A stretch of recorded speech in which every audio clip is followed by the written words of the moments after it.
following is a presentation of the iRacing Esports Network.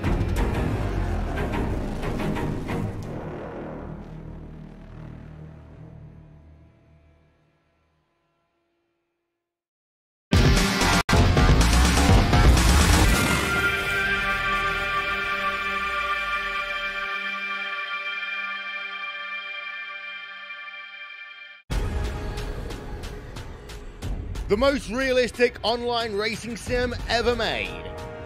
This is iRacing. Detailed laser scan tracks, fully dynamic real world cars, and over 50 series to choose from. 6 online world championships offering over $100,000 in annual prizes. This is the original esport racing game. This is iRacing.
It's almost like Martin Kroenke wanted there to be a showdown at Circuit of the Americas. It's almost like Martin Kroenke wanted to give one more opportunity for Mitchell de Jong to try and fight, even though the gap is really, really wide.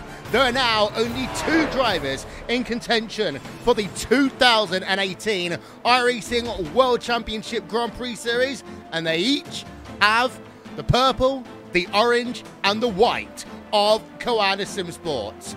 Last time out, it literally came down to the final couple of corners at Spa-Francorchamps.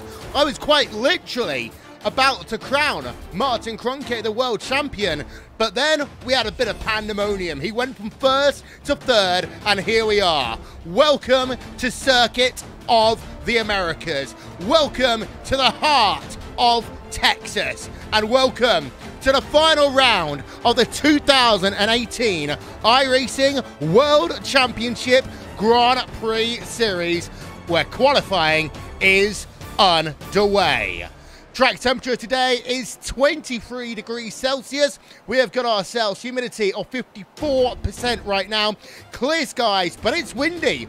20 kilometers an hour. It's Will Vincent with Jake Sperry and Jonathan Simone, and we want to give a quick shout out to Esteban Balau, TrackCams22.com, Andres Warner and One Design for overlay, Simon Grossman for development, and live timing and scoring will be available throughout the course of this event. As we mentioned, the times will be coming in before you know it. We've got a few already. Martin Kroenke, 1 minute 36.060. Gregor Hutu, a full 7 tenths back, but it's Mac Backham who's the first driver to break into the 1 minute 35 range. Peter Berryman is currently in 3rd place, pushing down the driver of Gregor Hutu. Rogers up into 3rd place, but there's one driver that we really need to turn our attention to, and that is this man. That is the man of Mitchell de Jong. We're going to go on board of him now as he is doing the crawl, as we like to call it. It's the crawl there, Jake, that he does pretty much every single time he preps up for a lap. Sometimes it works, sometimes it doesn't. Today, well, it's got to work, and he's going to hope that everything goes wrong for Martin Kroenke. It's win or bust for Mitchell de Jong today, Will, as if the Dallas Cowboys are America's team, this may be America's track. Mitchell de Jong needs a victory. Martin Kroenke needs to finish 22nd or higher today, with 27 vehicles looking to take to the starting grid after this qualifying session. Everything to win for, all to lose. De Jong got unlucky at Spa, and that's why the championship is as wide as it could be. It could have been a much easier challenge, but De Jong needs a bit of help. He needs an incident, but he needs a good qualifying first and foremost, because victory is the #1 operative. Yeah, and Johnny, you and I probably agree. They might be called America's team, but they're not America's best team, the Dallas Cowboys. But Mitchell de Jong does, though, start his lap right now. He gets on the throttle and heads himself down in towards turn number 1. Talk us through it. Yeah, as a Philly Eagles fan, I'm definitely not supporting the Cowboys. Here he goes through turn 1. Oh, it's so difficult through this corner. You spot the apex. It's blind. Very easy to lose the car through this sequence of corners. And watch him through the S's here. Just phenomenal. Spot on. Good so far. 5th gear through this corner, through the left-hander. Now, you want to use a bit of curb here on the right-hand side, which he does exactly that. There won't be any off-track. As long as you don't run wide here, I think de Jong was pinpoint perfect there. Any wider, he may have had to abort the lap. And here he is through the hairpin here at turn 11, through the left-hander. Perfect again right now. Now, full ERS usage right now in qualifying. There's the DRS zone. Switch that on manually with whatever button these drivers have allocated to the steering wheel. Spot the 100-meter board to the right-hand side. It's so difficult to see with all the crowd as well. That's what's so difficult with iRacing. Everything here is simulated. It's difficult to spot those brake markers. 3rd gear through this right-hander. On the throttle where you can. Some drivers like the short shift through here. De Jong carries out the throttle a little bit more. This exit here, it's so easy to run wide and get an off-track. So that's where you have to be really careful. And so easy to run wide through here. This is not a full throttle section of the racetrack, as others might think it is. I'd love for there to be a bollard here on the left-hand side, but there isn't. So you really have to guess the braking point. Remember, the camera angle we're watching from, these drivers are driving from a lot lower than this through the final corner. DRS open for the last few, run to the line. Only good enough for P3. That's not enough for the American. It's not, and Mac Backham is back on track. Play a words there as he's now doing a run. So it's Backham from Kroenke, from de Jong, from Jensen, from Rogers. Uta all the way down in P number 11, by the way, in terms of Team Redline. So Redline almost just riding this one out for the sake of it, by the looks of it. But Jensen and Rogers, they could come into play here, Jake, in terms of what happens in this second run and what happens at the start of this race. They do. They're very, very good when it comes to qualifying. Their race pace maybe is a little bit circumspect, I think is the right way to say it, but they have been known to do very well, as Peter Berryman is currently in 4th position as things stands. Rogers on a flying lap, the Australian in the 92. He makes his way through that left-hander, that very difficult slow double apex left, and now through the triple right-hander a la Turkey. Bit of a wiggle on the curb on the middle part of that section, so he's got to be a little bit careful. Bert's looking good, though. They've got a new signing in Harrison Finch. They want to push him through the Pro Series, so Bert's looking stronger and stronger. Here comes Rogers over the line, a 1:36.478. Better on time, not on position. Yep, and that's what often happens at a longer track like this, circuit of the Americas. There is Martin Kroenke. He is warming up for a second run right now. As well, Kroenke, all he has to really do is finish inside the top 22 here today, Johnny. But there are 27 drivers here, so the thing is for Martin Kroenke, he does want to make sure that he gets through the first lap without difficulties, and we have seen literally everything go wrong at the start of COTA. I mean, what is it? Ollie Pakula being flipped upside down, some stalling at the start of races here. And Hutu was involved in that, don't forget. Yeah. So this that was back in 2014, many years ago. But what you're seeing right now on screen is a very slow outlap. This is from Martin and Mitchell. Mitchell's a lot slower than this right now, and it obviously works at a circuit like this where you go through the S's. Every time you hear the tires screech, you're basically scrubbing off grip.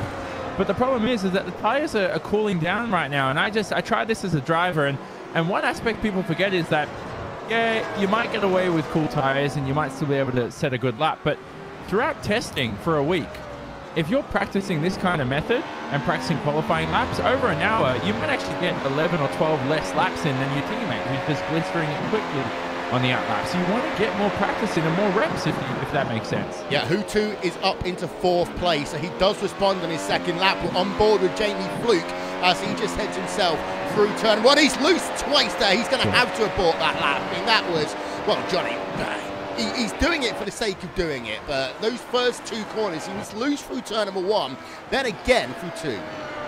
Yeah, everyone's on high downforce here, but even in qualifying, no different. But again, that's a corner which I mentioned when we were on board with De Jong early on, that it's so easy to lose the rear end. Here is the driver on screen of Martin Kroenke. He's filing through the first sector, and Will, you want to avoid those massive sausage curves. And Kroenke, good lap so far. This is a lot more dialed in than De Jong's lap we watched earlier. Yeah, as this final right-hander, it's a bit like the S's at Suzuka, it's a bit like Chapel Corner at Silverstone. Get it right, it gives you a good launch all the way down to turn number 11, which is what Kroenke is coming into right now. Marcus Jensen has responded, he's gone faster than Hutu once again as they work themselves down the back straight. It's worth noting, because this is a longer lap, the drivers actually are getting it a little bit closer in terms of getting to the time limit, as a little bit of a lockup from Martin Kroenke, not too much into 12, sweeping it to the right into turn number 13 right now, as he's now just got himself this tricky, difficult section once again. Takes more of an arcing line through here, gets the car straightened out. Now into that triple right-hander where Raikkonen had almost passed the season before he got himself a time end penalty. Now, just 2 corners to go, 19 over the sausage curve into 20. Final corner, Martin Kroenke, will he improve? The answer to that question is, as he comes past start-finish line, oh yes he will. It's a 1:35.868. He is to the top of the timing stands there, Jake.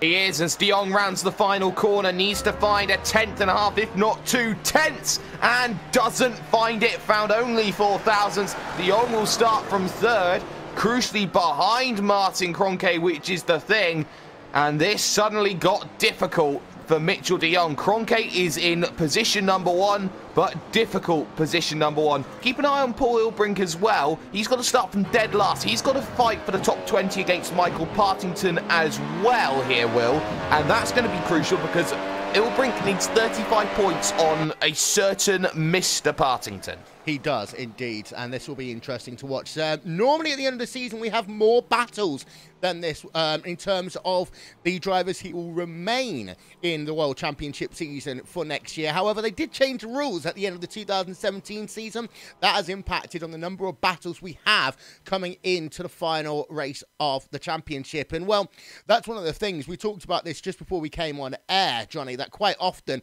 we do end up in a situation that a lot of drivers will come back just for the last 2 races in order to get themselves their qualification for next year. I remember Ben Cornette was always the driver that would do it back in the day, but because of the rule changes, because of the 75% rule, it does now mean that if you don't show up, you can't expect to come in a fast car at the end and just maintain your black stripe.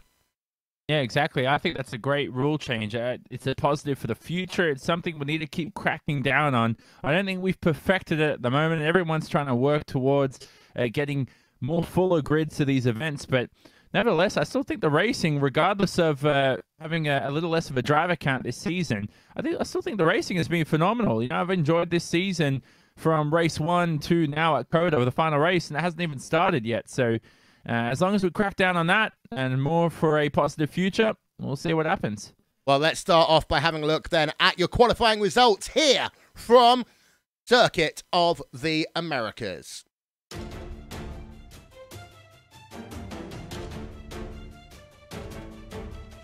Almost a 1/10 of a second separates Martin Kroenke to Mac Backham. But then it is a further 2/10 of a second back to Mitchell de Jong.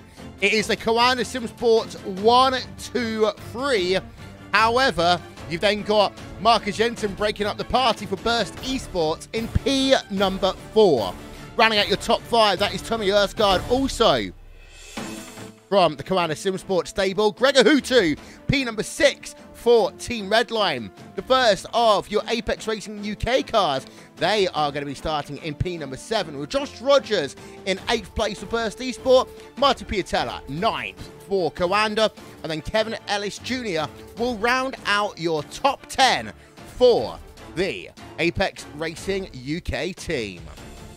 Then on to page 2, and Pash Gergis for Coanda Simsport, Jamie Fluke in 12th for Apex Racing UK, David Williams in 13th, and it's the two Orion race team drivers of Ilka Hapala and Yal Vaz, 14th and 15th. Race clutch there, one driver of Stephen Michaels in P number 16, Antoine Hegelin in 17th position, with then the driver of David Accor, Michael Partington and Ricardo Orozco rounding out your top 20. Remember what we said earlier about Michael Partington. All he needs to do today is score 35, well, less than 35 points less than the driver starting at the very rear of your field. That is Paul Ilbrink. We're coming on to this one now. Moritz Lohner, Team 33, he is in the 21st position. Then it's Radicals Online with Umishima, Dion Verges, Orion Race Team, Mogar Philo for Radicals Online, University of Isabella 1, Positive Sim Racing, Daniel Beda in 25th, the second race clutch driver of Alice Remniak in 26th, and starting right at the back, 3 seconds off the pace almost, is Paul Ilbrink in the Radicals Online machine. I did also note there's a big drop-off once you got past about P number 12 here today. So that is the state of play as it stands here in the iRacing World Championship Grand Prix Series. We are 23 minutes away from kicking off the final round of the championship. But before we go any further, Jake, do you think it was partially staged by Kroenke last time out? Well, I think Jonathan did a fantastic job with Jamie Fluke on the Simon Racing Report of dissecting that incident and exactly what happened. I think that he has a much better angle on it than I did. I think that in terms of where Mac Backham was and wanting 1, 2, 3 in the championship, maybe that's something that Martin Kroenke wanted to do. I think it's Coanda's responsibility to say if something like that happens, but they wanted to shout out about, oh, how it was Martin Kroenke running out of fuel. By all means, if that's the way that they want to go, that's the way that it will stay. Donnie, I didn't see him running out of fuel. Yeah, I mean, I get along really well with all the Coanda guys, but I know they're I don't want to say they're lying, but they're trying to cover something else up. I definitely think Kroenke just tried to let Backham through, probably for some extra points, because he's only 20 behind Hutu, isn't he? We'll look at the championship standings later, but they need Backham to gain some more points. I think Kroenke just mucked it up a little bit and realized, oh, Gregor's gone past, and this is a bit embarrassing, so we'll just say it's fuel or something. And you know, I've done that before. I've made fake excuses. You know, we're all racing car drivers in one way or the other, and you try to cover things up. So it doesn't really mean anything. Kroenke should probably end up winning the championship anyway. Yeah, I mean, let's be honest. I mean, Kroenke will most likely have this championship won by the first pit stop of the day. Sorry. Mitchell de Jong in second place. I mean, he's got to win, and he's got to hope that Martin has something horrible happen to him.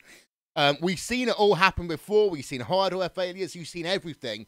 But to only need to make up 5 places in a race like this, where you're likely to see a start race into them, it is going to be one of those times where it's like a 0.1% on the ESPN tracker, but it can still happen. Gregor Hutu, Matt Backham, that's the interesting one.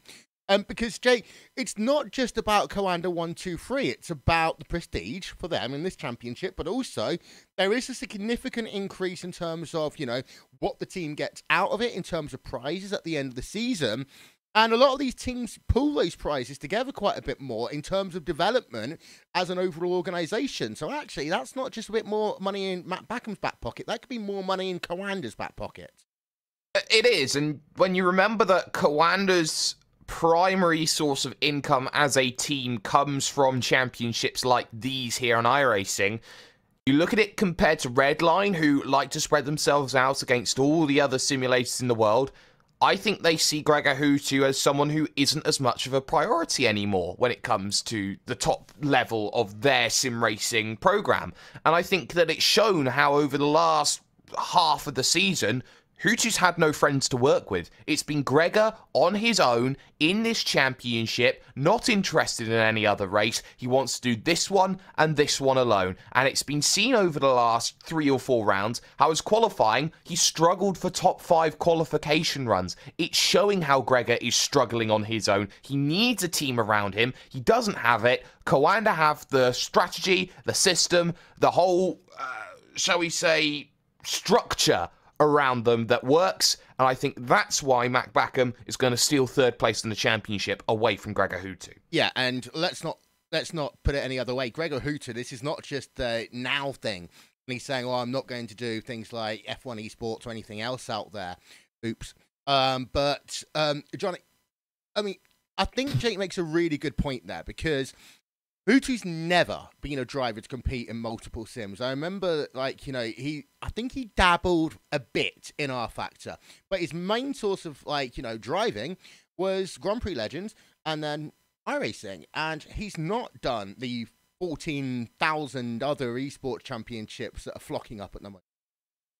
Yeah, he's a perfectionist. I think that this is something people don't understand. A driver like Martin Kroenke, our own RaceSpot TV's Hugo Luis, these guys are perfectionists where they're not just going to go race 3,000 races a year and not care where they finish. You know, they enjoy the testing and the racing and the preparation and all that kind of stuff. And even if they do find it boring, that's what they're used to. They're not going to come into a race and give a half blown effort at it. You know, Hutu is going to come into a race knowing this is the best he could have achieved, and that's it. And I think this is what people just don't understand, because they think, you know, these guys are the best. They can go in any race and win, but it's just not enjoyable that way. And that's what I really enjoy out of these guys. I mean, I tried to be like that way too, but I for me, it was being a perfectionist, but finishing P47 each race. So technically I was the same, but it was about 40 positions lower.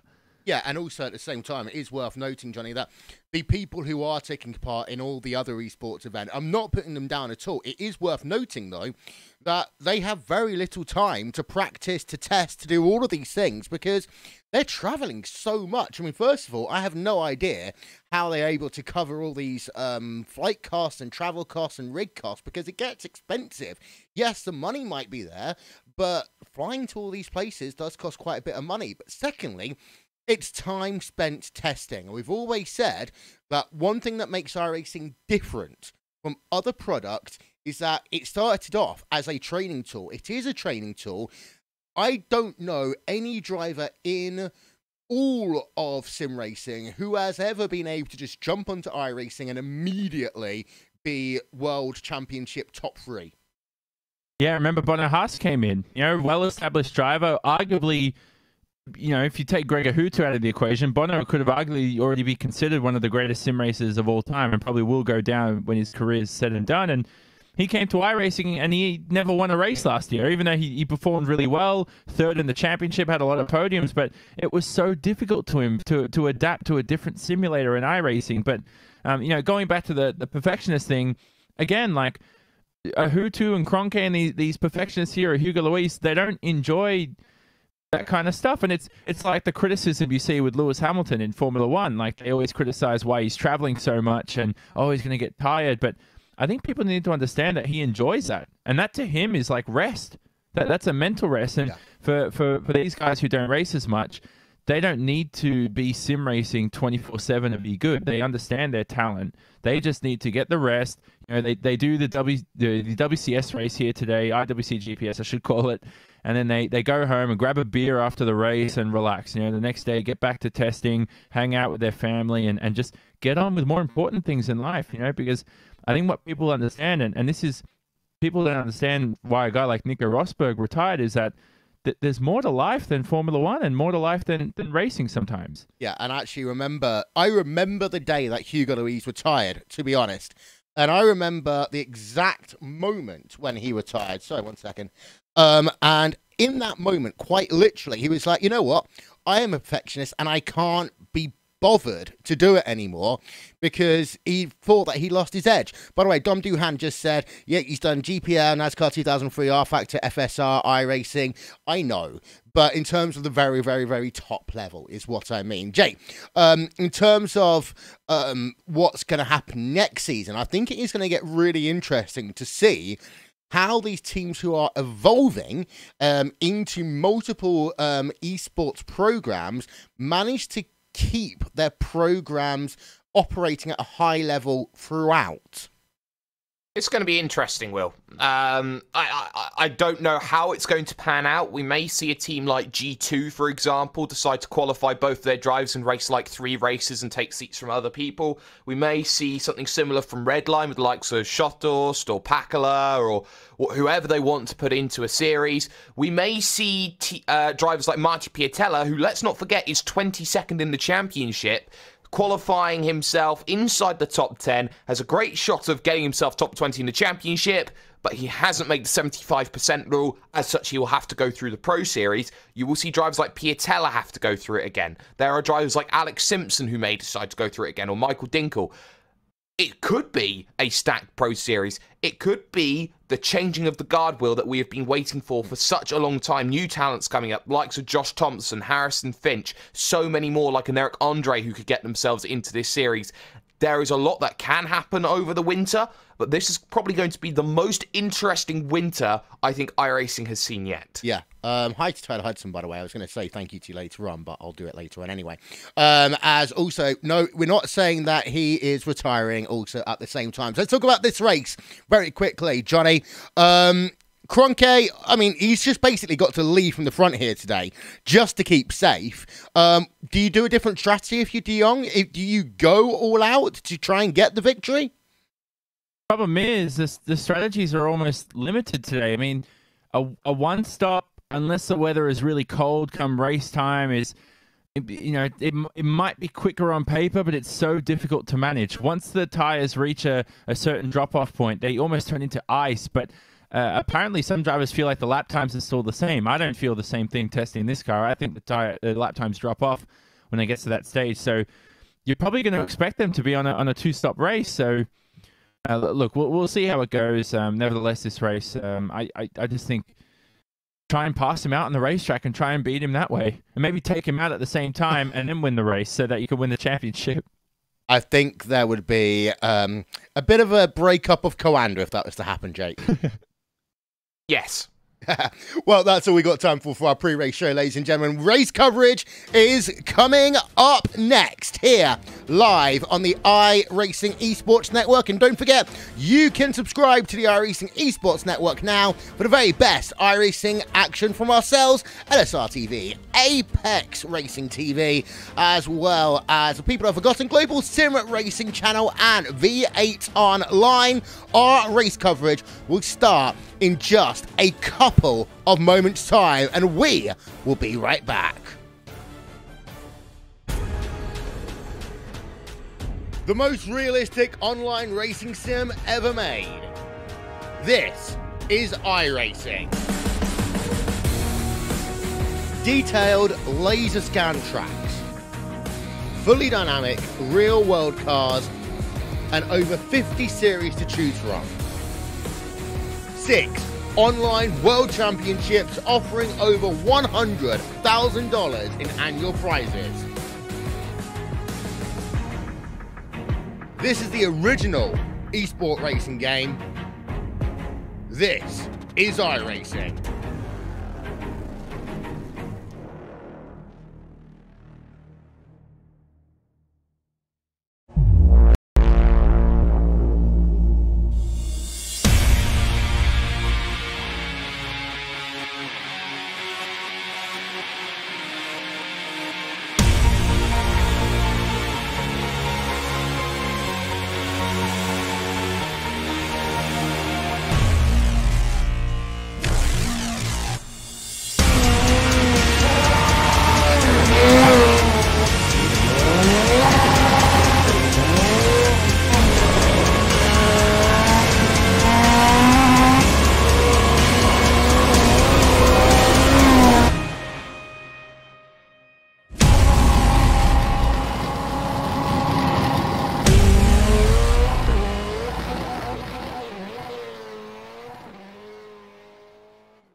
What are you afraid of? Those feelings are made up. For anyone asking who is the best, we putting our hands up. 4 more kilometers. Oh, there we go! They touched! This time, like the last time, I'm moving so fast, I'm ready to ride. Cronky! Down to the inside of Hoosie's off! Passenger throws the block, and he will keep him behind him. My time. None of you people can tell me to stop. Lower the lights down, hand over my crown, hand over my heart. I do this for my town, I do this for my crowd. So turn me up real loud. My time. None of you people can tell me to stop. Turning the track up, I'll never go back down. Hand over my heart, I do this for my town, I do this for my crowd. So turn me up real loud. My time. None of you people can tell me to stop.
Once more into the breach.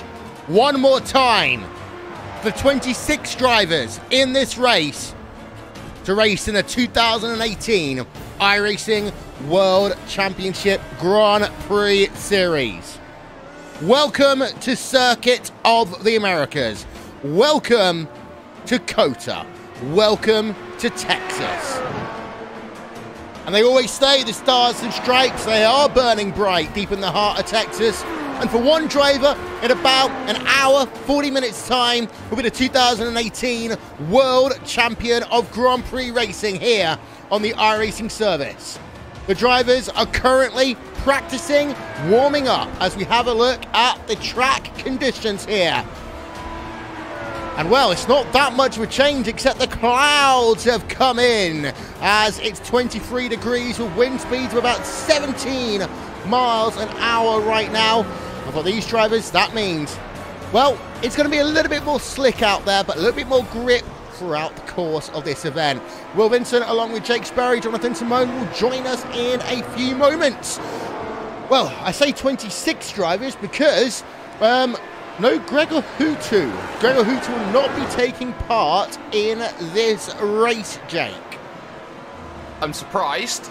I thought that his qualifying wasn't too bad for 6th position, but it seems that Gregor's either A, decided no. It won't be that Finland's decided no, like Finland decided to say no at Monza, but it seems that Gregor's decided no, I'm not racing this last race, and that's pretty much third in the championship to Matt Backham, done and dusted. Yep, so it will be co-anda 1, 2, 3 in the championship. We just need to work out which way it will be 1, 2, 3 in the championship. Here are the standings heading in to this event. Martin Kroenke, 977 points. Mitchell de Jong, 922. Gregor Hutu, 850. Matt Backham with 800. 130. However, it is worth us noting just very quickly how the points look for the series and how they will get points in this event. And you'll get 100 points for victory, 80 for second, 70 for third, and then it incrementally goes down. I'm not going to read off all 20 because I'll bore people to tears, and we'll be about lap number 40 by the time we actually get back into the race. So that's your bit of information there. There's a top 10 once more time on your screen. We've not got long now until the start of the event. 3 minutes, Jake. And, well, Mitchell Dion will be looking up at the skies thinking, is there anything I can do in terms of strategy? Dive bomb into turn 1. That's the greatest strategy I think he's going to have. He's got to surprise Martin Kroenke. Kroenke's got to go defensive. And what's good about Circuit of the Americas is it's got that massive opening of the channel, opening of an artery into turn number 1, where you can go very comfortably in these Formula 1 cars, 5, 6 wide into turn number 1. The only difficulty is you've got to slow it back down to about 3 wide at the apex and then 2 wide on the exit. So I think Mitchell has the ability to go down to the inside. We'll be worrying Martin Kroenke. I think after about 200 meters, though, Will, this race could be decided. Yes, it could well be. We are hearing word that there is technical issues for Gregor Hutu. We're just having a look then at the fabled turn 12 corner, the second big overtaking opportunity on this track. As we are going to run you through then your starting grid for this, the final round of the 2018 iRacing World Championship Grand Prix Series.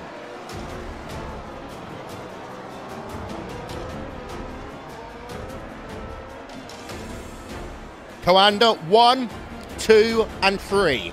Mitchell de Jong wanted pole position, but was almost a quarter of a second back from teammate Martin Kroenke, whose second lap got him pole position, which for a while was being held by Mac Backham.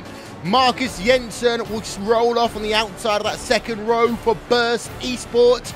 And then we head on back. Tommy Erskard and P5. Peter Berriman in the 6th position. Joshua Rogers for Burst in 7th place. Marty Piatella for Koana Sim Sports in 8th place. Kevin Ellis Jr. in 9th place at Apex Racing UK. And Pash Gergis rounds out your top 10. Jamie Fluke will roll off at 11th for Apex Racing UK, followed by David Williams. Ilka Harpala, Yal Vaz, Orion Race Team, all row 7. Stephen Michaels for Race Clutch in P number 15. Antoine Heglin in P number 16. David Accor, Michael Partington, Ricardo Orozco, Moritz Lohner round out your top 20. Worth noting that the other big battle we got today is between Michael Partington rolling off in P number 18 and the driver in P number 26, Paul Ilbrink. We'll talk about that one during the race. Well, Johnny, we've got 30 seconds to go before the race starts. Well, the drivers head to the grid at the very least. Final thoughts before we go to the grid. I just hope it's a great final race. I've loved the season. There's an interesting track. This is normally De Jong land in the past, but let's see if he gets knocked off the top step of the podium here today. Well, yeah, and Jake, for you? I think that this race will be decided at turn 1. If not, it may be decided a little bit later from that. I think that this is going to be a tough fight for both championship contenders. Don't count out a fight at the bottom of the tables, because if this becomes a race of attrition, Paul Ilbrink normally does very, very well. Yeah, the drivers are now going to start heading themselves then to the starting grid for this, the final round of the iRacing World Championship Grand Prix Series for 2018. It has been a fascinating championship where we have seen pretty much everything happen. We've had thrills, we've had spills, we've had last lap lunges, and at least 3 occasions this season. Let's not forget what happened at Phillip Island. Let's not forget what happened at Watkins Glen International to ensure Gregor Hutu could remain unbeaten then. Let's not forget what happened at Spa a couple of weeks ago, which meant that this championship came down to the final round. And let's not forget what happened a couple of years ago, not even into turn number 1, on the way to turn number 1. The drivers are now lined up on the starting grid. We are almost ready to go racing in Texas. So welcome to the iRacing Esports Network for the final time. We are underway here at Texas. It was a bit of a slow start by Martin Kroenke. This will allow Matt Backham to go down to the insiders. Also, Mitchell de Jong did try to have a look through turn number 1. They all spill through that first corner, but they all just about make it through. De Jong tried very hard to get alongside both Backham and Martin Kroenke. He had the better start, but braked earlier, realising he couldn't put his championship to bed just yet. Here they come on the exit of the S's for the first time. Drivers all swarming through, and I can report that we've had no major incidents here, Johnny, at the start of this race. Yeah, a bit of contact with Berryman before we saw it turn 1. Huppler may have been turned around possibly, but I think they're all still out there running. So nobody out of the event so far, which is good to see. The drivers all starting to form up here towards the middle part of the lap, but look at your top 3 at the moment. De Jong had a good getaway. Erskine was blitzed by everybody else behind. Look who's ahead of Tommy Erskine. Marty Piatello, who started 8th, he's had a great start. He's up in a 6th. Yeah, he's had a fantastic start as we see a couple of drivers all spinning through turn number 12, but they are all still going on track here as we have a look, as they now will head themselves towards that very difficult right-hander. And anyone who watched the US Grand Prix last year, remember that this is when Kimi Räikkönen almost made one of the passes were in ages, only for the steward to say, you can't have it, as they'll come past the start-finish line to complete lap number 1 in a moment. It is Martin Kroenke who will lead from Matt Backham, from Mitchell de Jong, Marcus Jensen, Tommy Erskine, Peter Berryman, Josh Rogers, Piatella, Ellis Jr., Kevin Ellis, Pat Gerges, and then Jamie Fluke rounds out your top 10. Live timing and scoring is available right now as we've got a driver on pit road. That is Peter Berryman. What else is going on? I've just seen a big incident at turn 1 that involves Jamie Fluke and an Orion car, I do believe, and that Orion car, Will, was Yao Vaz looking down to the inside at 1. Very inviting. There was an Apex car down his inside as well of Yao Vaz. That was Antoine Higeland. Higeland really didn't give much room to go for Yao Vaz, and as such, Jamie Fluke, an innocent bystander. There was also incidents on the opening lap between David Williams and other vehicles, as well as Balázs Remnick getting a turn. And I will correct you, Will, Max Verstappen, you mean? Yeah, you know what I mean. I was going to say, we do have 2 drivers on pit road already. They were David Williams and Peter Berryman. Berryman looks as though he is done for the race. However, David Williams has come back on track. We did see from our overhead cameras, Johnny, that Peter Berryman was doing the whole tilt the wheel to the left and to the right, see how much damage it is. It looks like it's steering damage. That will mean it is going to be terminal for the driver of Peter Berryman. Yeah, there's no way, you know, that's suspension damage, steering arms damage as well. You can't fix that in time, so it doesn't matter how long you pit for. He's out of the event. Unfortunately, Peter Berryman, he's had a blistering season. I really wanted him to win a race before the end of 2018, so he'll be definitely earlier preparations than anybody else for 2019. But regardless of that, he's just a disappointing way to end what I have to say is a successful season for the young man. Yes, it has been successful overall. I do want to have a look very quickly at the Burst Esports drivers, having a look at Marcus Jensen right now, and having a look at the gap between himself. We have got a couple of issues with our on graphics time, which we are going to fix here any second now. So we'll just keep on talking in the meanwhile as we just do something over the back end. But the thing is, that is worth noting, Jake, that the field has spread out pretty quickly here. It's not massive, but Martin Kroenke in particular has pulled away really quickly. That's what he's needed to do, Will. He's needed to build that gap and do very, very quickly, or get very, very quickly away from de Jong and Backham and make sure he's got no worries at all in this race. Very different, shall we say, to the middle of the pack and the Williams Esports driver of Moritz Lohner in the 20. I find it very unsettling seeing a Williams livery on a McLaren MP430, but that's by the by. He's trying to battle Stephen Michaels for race clutch. Very aggressive on the brakes, locking it up slightly as well as Lohner. Heading into the braking zone, the German against the American, and Michaels on home turf wants a good result for that race clutch and that road to 2020. He's in 12th. Orozco, who's 18th in the championship at the moment, he's in front in 11th and having a storming start, +8. Yeah, having a look now at the Radicals online, and this is the battle to remain in the championship. We're on board with Paul Ilbrink right now, between himself and Michael Partington is a teammate himself, Kazuki Umeshima. One would wonder whether Umeshima is just going to allow Ilbrink to go past on a 2 to battle it out, but the issue is, even if Ilbrink does get past, it doesn't mean that he's going to be into the championship. He will still have a lot of work to do, as we have had now David Williams back on pit road, so it looks like he is out of the event, and Peter Berriman is down. The gap between Martin Kroenke and Mac Backham is 1.7 seconds, but more importantly here, Johnny, the gap between Mitchell de Jong and Mac Backham, that's stretched up now to 1.2, so de Jong has lost DRS. Yeah, that's critical right now. De Jong is in huge trouble. He needs to reel back in Mac Backham. This is where you'll be using all the ERS power you have just to get back in the DRS range. But one thing he has to be careful of de Jong as well is if he's underfueled the car, he won't be doing much DRS saving as well, where you have the DRS flap open for 20 laps longer than you really should be, and you end up saving a liter or two. So de Jong needs to make sure that he's got enough fuel in that car, which I'm pretty sure he might do. Otherwise, we'll see more Coanda antics with not having fuel to win the race.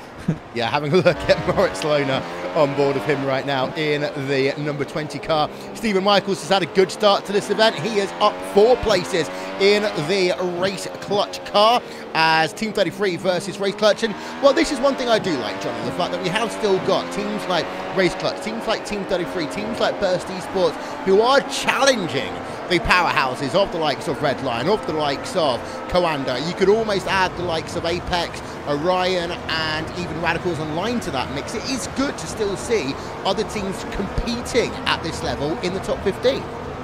Which I've loved this year. You know, Burst Esports taken a great step up. Apex Racing UK's had a successful year. It's been great to see, and I'm pretty sure we'll see even more drivers to add to those teams and new teams next year. Imagine if we had a G2 out here still racing. We would have had them up there and even more Redline drivers. So everybody thinking it's just been a Coanda dominance.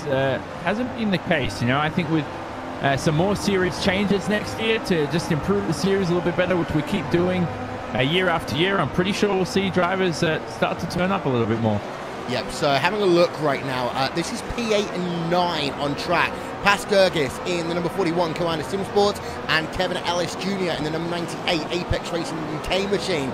I put it up because the gap is currently 4/10 between the two of them, as the gap will come down because the DRS flap is going to be wide open for Ellis Jr. in towards turn number 12, but not close enough to make a pass yet, Jake. But noteworthy that Kevin Ellis Jr. is hounding Pas Gergis, who is now out of DRS range and Tommy Erskine in front. Yes, that's going to be crucial as well, because it means that there is going to be not as much of a defensive punch from Paschalis Gergis comparatively to Kevin Ellis Jr., who can go full bore on the ERS, full bore on the DRS, and gain 2, 3, 4, half a second down that big, long 1 kilometer back stretch. It's going to be a huge, huge overtaking moment for Ellis Jr., who wants to get up. Is currently the leading Apex car, which shows you just how good of a day they've had. If Ellis Jr., who's gone nowhere, is their best driver at the moment in 9th, there's work to do. He can make that move, but he's got to be patient about how he decides to make that move, Will. There's no point throwing away the race early. This is lap 6 of 56. He's got himself 51 laps of work still yet to do. Yeah, and of course, one thing, Jake, that we can always talk about, especially at a longer track like this, is fuel saving and also a little bit of tyre saving potentially as well. So you do get that one big flying lap later on in the event when you do go into fresh tyres, and it can work in swings and roundabouts as they head themselves down towards turn 11 again. Yeah, it's a very heavy tyre degradation circuit, Will, because you've got that very Silverstone-esque first sector. You've got that slow to quick sector in the end of the lap as well, which is always going to be killing the tyres. There's not really much of a break apart from this straight that they're on now, and they need to understand that, okay, with Kevin Ellis Jr. behind, diving down to the inside, but not quite close enough, they need to be very cautious about their tyre strategy. It is a 1 versus 2 stop race, as it always is, Will, but with cooler conditions today, and of course the ability just to sit back and wait when you're sometimes in the draft, those tyres need to be managed, and need to be managed very carefully here today. And of course, Kevin Ellis Jr. does love a 1-stop. He does. Let's have a look down. Paul Ilbrink is still behind. In fact, he's dropped out of DRS range behind Umashima and Partington, so he is not in play right now. One battle we have got going on, it's the freeway battle. It's the two Burst Esports drivers being hunted down by the driver of Marty Piatella as they work through turn number 1. COTA Sim Sports versus Burst Esports pretty much takes up the entirety of your top 7-8 drivers right now. But Piatella, this is one of the issues here, Johnny. You really struggle with being able to stay behind a car through sector 1, and that means that unless you completely nail it as Piatella goes wide, you're going to then not be able to make full use of DRS when you come into 12. Exactly, that's just the nature of that first sector, which is, you know, a lot of people criticize the design. It is fun to drive around, but you just have to manage that. That's a skill as a driver. Don't over push the tires. If you're understeering and you hear the tires squeal and screech, then maybe just back off the pace a little bit. You know, make Rogers make the move on his teammate like we could potentially see, although it doesn't happen by the end of this straight. And then just save the rubber for a move later on in the stint. You don't have to potentially get the move done this early on. So Piatella's a smart driver. By the way, good to see him back out here racing. He was present in Indianapolis for round 10, but in the second half of the season, he's only raced 2 of these 7 races now. Yeah, and as always, it can be for a number of reasons, but because of that, it will mean that Martin Piatella is likely going to have to run in the 2018 Pro Series of Road Racing. Josh Rogers seems to be putting pressure right now on Marcus Jensen more than anything else, but does end up getting stuck behind him for the apex of turn number 20, and this will mean the gap will be 3 tenths of a second as they head past the start-finish line. Don't forget, you can still check out RaceSpot TV live timing and scoring. Just visit racespot.tv/timing for that one. As Rogers, let's actually ride on board of him. This show you what I mean. This is 2 teammates, and their setups are going to be largely identical, but Rogers, you know, he can stay behind for the first bit, but the second bit, this is where it really kills the tires, Johnny. Yeah, and look, Rogers is one of those drivers that uses curbs so much more aggressively. You can see right now on the limit there. I don't think you'll receive an off track for that, so it's all legal. Stewards won't be on their ears on the radio telling him anything else, but Rogers right now is pushing to the limit. He's already much quicker than Marcus Jensen, so he has to get a move done here. DRS is a good overtaking tool, but ERS even more important. So he'll be flicking that manually on the steering wheel. Hold the button. Jensen on the defensive on his teammate. This is so difficult to overtake. And look at the advantage Piatella has. Great driving from the Finn, but he can't make his way past the Australian. Brilliant stuff from Rogers too. I like that. Defends the inside wheel. You have to do that. I've been overtaken on a switch back there, and it's never a pleasant feeling. Wheel-to-wheel racing through turn 12. Then that little S sequence, Jake. I mean, that's a mark of a good driver that can go wheel-to-wheel through there and understand entirely where that other driver is, because you cannot see them at that point in track. No, you can't, and I think that Josh Rogers maybe made a little bit of a faux pas. He had been saving his ERS for a couple of laps. The moment he backed out of it and decided not to go too wide, he opened the door for Marty Piatella, but he was wise to the move coming out of turn 12, so very good driving there from Rogers to keep himself in that battle. He will now be alert to Marty Piatella, not only Piatella, but now Tommy Erskard as well on the back of this 4-car train, which seemingly looks to go forward as I just get an eye at a certain Moritz Lohner trying to make a move. They both make their way, Lohner and Michaels, past Ricardo Orozco's, now starting to fall backwards. Next up is another driver who will have to go through the road to pro, and that is Davide Corps. Yeah, we've been having a look at a couple of replays of Ricardo Orozco. As you can see, he ends up being on the inside into that triple right-hander, and because of that, he doesn't have a line, and the Williams Esports car on Moritz Lohner will say thank you very much. And Lohner up into 12th place, Stephen Michaels up into 11th. That's probably one of the best showings, I think, in the World Championship I've seen for a while.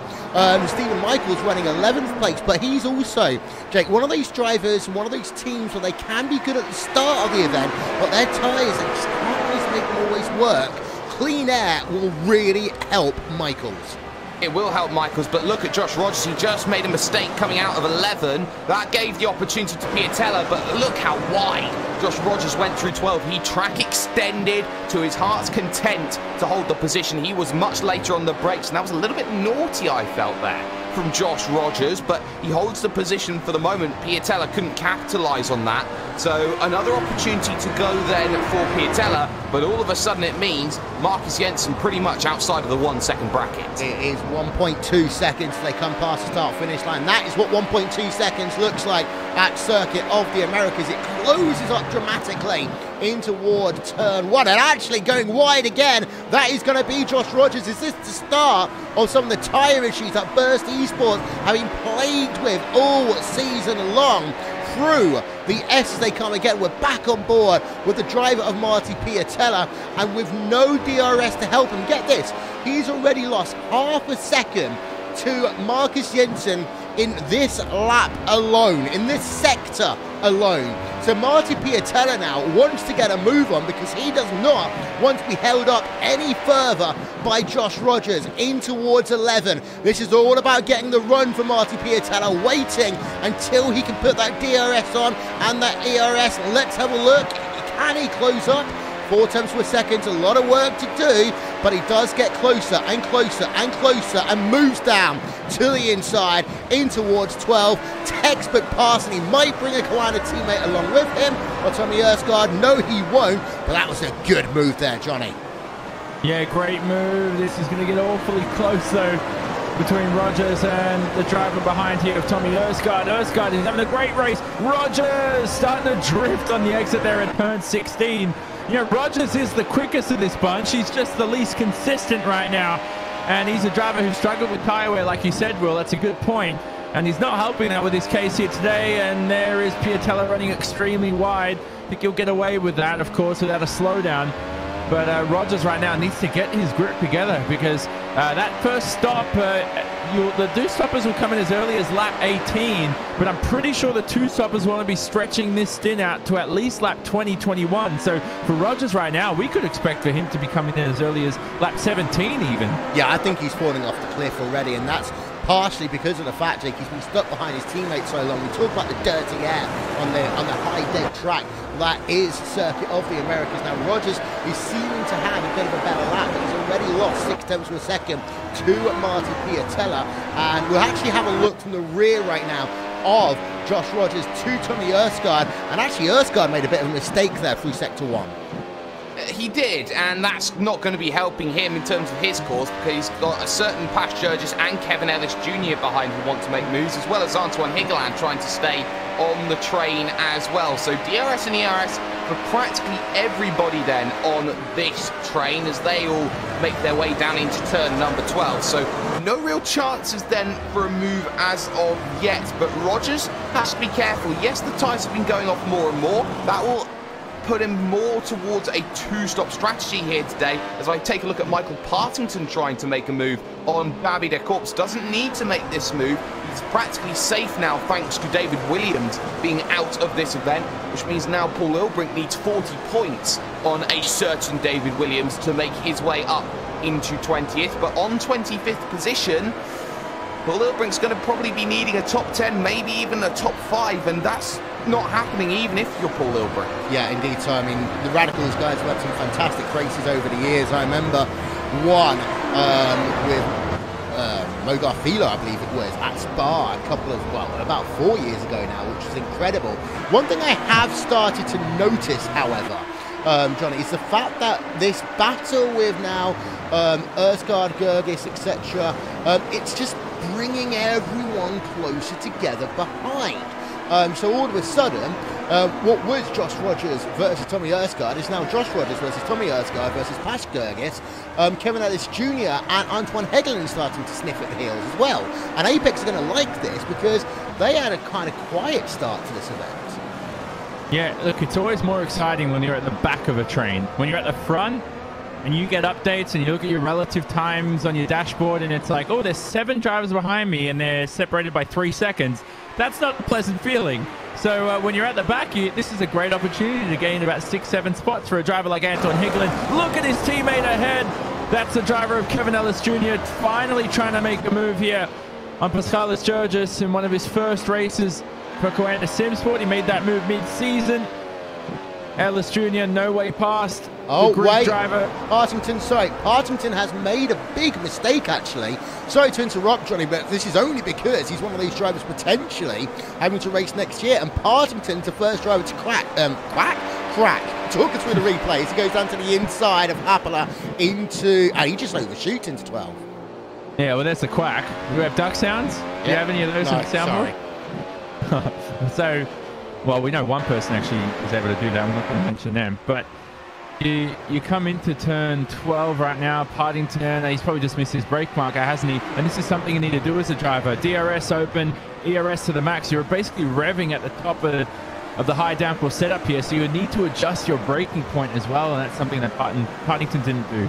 Yeah, and this is when you always come to the situation of race your own race, because Partington was ahead enough of Paul Ilbring. He is still ahead of Paul Ilbring, but the last thing he wants to do is crash and potentially give an opportunity to Ilbring later on. But yeah, we are aware at the moment that Partington is kind of safe in terms of championship. Of course, we have to wait until after the race and just take everything else into account with the official race results. In terms of the Rogers situation, Piatella is actually being closed up again all of a sudden. Rogers has kind of got it together. I say that as he pushes a little bit wide at turn 12, Jake, but that's not an issue. He has almost pulled out of DRS range compared to Tommy Erskard, though. And that's just the pace that Piatella's been managing to set, and I think Josh Rogers has been equal to it. Erskard hasn't, and actually it's reeling them back in to Marcus Jensen in front. Look at the last lap time that Piatella did. He did a 1:39.516. Compare that to Marcus Jensen, he did a 1:40 point flat. That's a full half a second as Piatella runs wide coming out of the penultimate corner, which is not going to help his off-track incident points. But this is what the gap is doing. It's being brought down slowly but surely. And on that lap, there's a difference. Again, another 0.2 of a second there or thereabouts, getting locked off of Marcus Jensen. Jensen's being caught here. Rogers is happy to stay on the wings, but Marcus Piatella is proving he's not the best qualifier in the world, but my goodness, is he one of the best racers. Well, we talk about that with the likes of Ollie Packler as well, John. I mean, in the last 2 seasons, his qualifying was miserable, but like Martin Piatella, Ollie Packler could always find a way into the top 5. I mean, Piatella's had a good couple of podiums in the World Championship Grand Prix Series, and he is a racer. We talk about the fact that people say, oh, there's no real racing in the World Championship Series. Well, you know what? There is, and Piatella is one of the best pure racers in this series. Yeah, that's ridiculous. There's plenty of racing and racers out there in this series, so I don't know where that flag's coming from, but Piatella, it's so remarkable to see him back out there on the grid. You know, we missed him, the veteran. He's trying to reel in Marcus Jensen in front, which we don't want to forget. The COTA drivers are running away with this race. It's a sad fact for the rest of this bunch. But like I said, Josh Rogers is, in my opinion, he's the quickest of these guys right now in the battle for 4th. He just can't piece together a good string of lap. There's a spinner in the background I see there. Who was that? Is that Josh Rogers? Yes, it's Rogers. And actually, I think there's a secondary incident as a consequence of that. Let's get the replay up and let's see what happened. We're on board with Josh Rogers in the Burst Esports car, and this is what we've been talking about, the consistency, a curve, and he actually makes contact with one of the Coanda drivers, 2 Coanda drivers I think as well. It's all come unglued for the moment then for Josh Rogers and Burst Esports because of one slippery curb, and I said those tyres were going to pieces. Let's have ourselves another look. He just loses the back end and just clobbers one Coanda Sim Sports driver, and well, that is Tommy Erskard out of the event as well. Wow, Jake, I mean, this is what we mean. Consistency is key in this series. It is, and he just tried to get aggressive. He got too cute. The vehicle snapped. He tried to save it. It came back. Nowhere to go for Tommy Erskard. He did the right thing, saw the vehicle snapping one way, went to the inside, and all of a sudden, Rogers snaps back. He got nowhere to go, and bang, Tommy Erskard gets a bit of bad luck. Same happened at Suzuka, really, for him as well, and practically, that's going to hurt. Good news for Rogers is this is right around the 2-stop window, so he can come in and come back out again. Same with Tommy Erskard. Both of them actually came out pretty much almost together. Erskard has now jumped a certain Josh Rogers in the pit stop cycle as well. Not the end of the world, Will, but still enough that's going to cost them probably about 5 positions come the end of this race. Well, I'd say potentially a little bit more than that. It was a long stop for Josh Rogers as well, 10.4 seconds on the gun for him. And when you have a moment like that, who knows how these two cars are going to drive after that one. David Akor, Ilka Harpala are just in a little bit of a scrap. They've got Michael Partington again behind, and you've also got a very racy Jamie Fluke as they now head themselves towards the Triple Apex. And we haven't really talked about Fluke much in this event, but Partington, of course, we have. We do believe he's safe, but just no more dive bombs down the inside of Orion Race Team cars, and I'm sure he'll be fine. Jamie Fluke, however, in the Apex Racing UK machine, as he exits turn number 20. The only issue right now is Kazuki Umeshima is on towards pit road for what I believe is a scheduled pit stop. Is that of a DRS train, the driver at the back loses out the most, Johnny. Yeah, that's true. I think this is an early stop for Umeshima. You know, as I said, lap 17 for the 2 stoppers at the earliest, and that's pushing it. But we know Umeshima at Spa didn't qualify well and ended up leading a lap or 2 in the race as well, so he was certainly up there. So who knows if he's got a trick up his sleeve right now. But Jamie Fluke, I know he's been incredibly busy with a lot of personal commitments, hasn't been able to test as much either, so that's why you're probably finding him so far down the order. And don't forget, he was involved in some early race incidents. Yeah, Daniel Bieder for Positive Sim Racing out and away as well, 4.1 second pit stop. So there are some people, I think, just trying to get out of traffic by going early, as Marty Piatella moves himself up into 4th place, overtaking Marcus Jensen. Another textbook move there by the Finn. Replay up for you, and this is Marty Piatella doing it again on the outside into turn number 12. This was able to give him the cutback into 13, and that was another textbook move there by the Finn, Jake. I thought Jensen was a little bit flustered on the apex of turn number 12. I think he saw Marty Piatella on the outside, who definitely had more superior traction. It was like, oh, you're still there, are you? Oh, well, the position's yours. I can't fight back at you at this corner. And as such, Marty Piatella now has the position and has a pretty hefty gap of it, because I think Marcus Jensen has just dived down onto pit road, and that's very telling there. Maybe not happy with the tyres. Kevin Ellis Jr. follows as well, going on to a 2-stop strategy. Roscoe in, Harpler in, De Corps in. Yep, so we've got 4 drivers on pit road all at the same time. They're all going to come out in the next couple of seconds. 4.3 second pit stop then for the second burst esports driver of Marcus Jensen. As behind, you've also got yourselves, as we say, drivers coming out of pit road. Ricardo Orozco is out and away. David Akor is out and away. 4-second pit stop for him as he circulates back out on to track. As Ilka Harpala will come out as well. A longer stop, actually, 9.2 seconds for the driver of Ilka Harpala. So something, probably a front wing change there, Johnny, for Harpala, as he actually gets a bit of oversteer through turn 1. Yeah, he was involved in some first lap incidents, so he's probably carried that damage all the way through to lap 17. The important thing is Piatella made that move on Jensen, and Jensen now should have the undercut on him. Fresher rubber should be worth at least about 2 seconds here. Looking at the lap times Jensen was running, he was about in the 1:40 range. He should most certainly be in the 1:38 range with that pit stop. So Piatella has to pit this lap to cover him.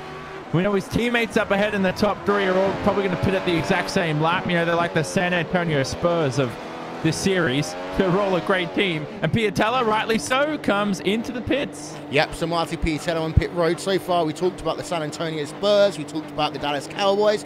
Let's give a shout out to Washington State finally getting college game day after 15 years as well, with the biggest college game day crowd ever. Yeah. Piatella on pit road, Antoine Heglin on pit road as well. So it is going to be 4.2 seconds on the gun then for Marty Piatella. He's going to respond immediately. Antoine Heglin, he is out and away in 4.1 seconds.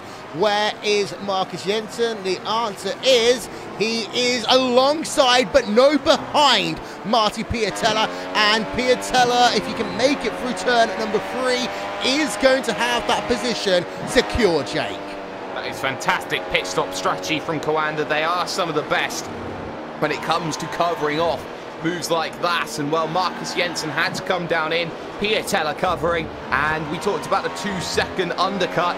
Well, it meant absolutely nothing because Piatella stays ahead of a certain missed Marcus Jensen. Not only that, Will, but we'll have fresher tyres for the entirety of this next stint, which will mean Jensen will fall further and further away. Yes, indeed. So let's have a look, though. Back to the front of your field. We've kind of ignored him, but he's on towards pit road. It's the driver of Martin Kroenke at the conclusion of lap number 18 as he comes down at the slow pit road speed here of just 60-something kilometers an hour, 64 kilometers an hour, as he will come into his pit stall right at the end of pit road. Brings it in nice and slowly, and yeah, Matt Backham's on pit road, Mitchell de Jong's on pit road, Pash Gergis on pit road, all aboard the Coanda pit stop train. Pit party as they come on out, and it will be Martin Kroenke the first to emerge. 4.1 second pit stop by him as he's back out onto track. And well, we had a little bit of traffic going on there, Johnny, but they're all back out. Backham in second place as well. Pash Gergis, he's going to actually have a bit more of a difficult battle because I believe he was going to be close with someone, and actually he's not. So I take that back. No, he's not, but I guessed it. They were all going to pit at the same time, and they did. I'm really happy with that. And the likely thing now is Stephen Michaels could potentially lead RaceSpot's first in the lap in their team history in this World Championship. But I think Kroenke's going to spoil that party here. There we're right on board with Stephen Michaels. And there's Kroenke. Oh, hounding him now. It's very close between the two, isn't it, here on the exit? But Kroenke will make his way past. So while this happens now, this will be a pass for the lead. Obviously, very easy for Martin. I like the way this race is shaping up for Coanda. A potential 1, 2, 3, 4 finish. If we clutch at straws, even a 1, 2, 3, 4, 5. I think Jensen will spoil that, though. I don't think we've ever seen a 1, 2, 3, 4 finish. We've had a few 1, 2, 3s for Coanda where they've clean swept the podium, but never a 1, 2, 3, 4. No, you're right. And I remember the first time we had a 1, 2, 3 in team history. It was actually Team Redline. They did get the beneficiary of the first to do the 1, 2, 3s. Stephen Michaels doesn't lead a lap necessarily here in the iRacing World Championship Grand Prix Series, but he does lead a segment of a lap. So there's the first part of an accomplishment for Race Clutch as they'll come through turn number 20. And this is actually the highest that team has ever run in a World Championship event. Yes, of course, it's because of the fact there are one-stoppers compared to some two-stoppers. But you know what? It's always nice to talk about these teams and these situations anyway. As we have got on someone on towards pit road. Nope, I'll take that one back. But looking, what? I was just looking at Stephen Michaels, Will, and he's fighting Mac Backham through turn 1 and has held the position. Wow. And, well, he's perfectly entitled to. That's the thing, because he is racing for position. Now, I always say in a situation like this, it's always easier to just allow the driver to go past because you'll get their toe down the long straightaways. He'll give you a bit of help, but Stephen Michaels is still keeping Mac Backham behind. And I'll tell you one thing, that this lap alone, I think they've lost themselves about, a second and a half almost there. So Stephen Michaels, Mac Backham, they're going to race it down the back straightaway. But all of a sudden here, Johnny, Stephen Michaels is getting, I was going to say their sponsors a lot of notice, but, oh yeah, we're one of their sponsors. Oh, yeah, we are. There we are. RaceSpot on the screen. So, good. I mean, you can't let that frustrate you if you're Mac Backham. I know a lot of mentally weak drivers will be waving their hands up at home in their cockpit, expecting people to actually see them and do ridiculous stuff like that. But this is eventually a good move here by Mac. But here we are through the first sector on the replay. And yeah, you just have to form up, take opposite lines. We'll go back further here to the final corner. So you'll see him, Michaels, just stick to the outside line and just maintain this position. The problem is, Will, is Michaels may have potentially been using too much ERS manually. And you want to get to a point in a battle in this car. As you see there, it's so close between the two. Then Michaels just sticks around the outside with good traction. You want to go into a battle with like 90% of ERS battery left. And if Michaels came into this battle with like 20% left by the straight, he's just going to be a sitting duck compared to Backham, who's got a fat fuel or fat load of battery left in that energy recovery system. Right, there are some drivers who have not yet pitted.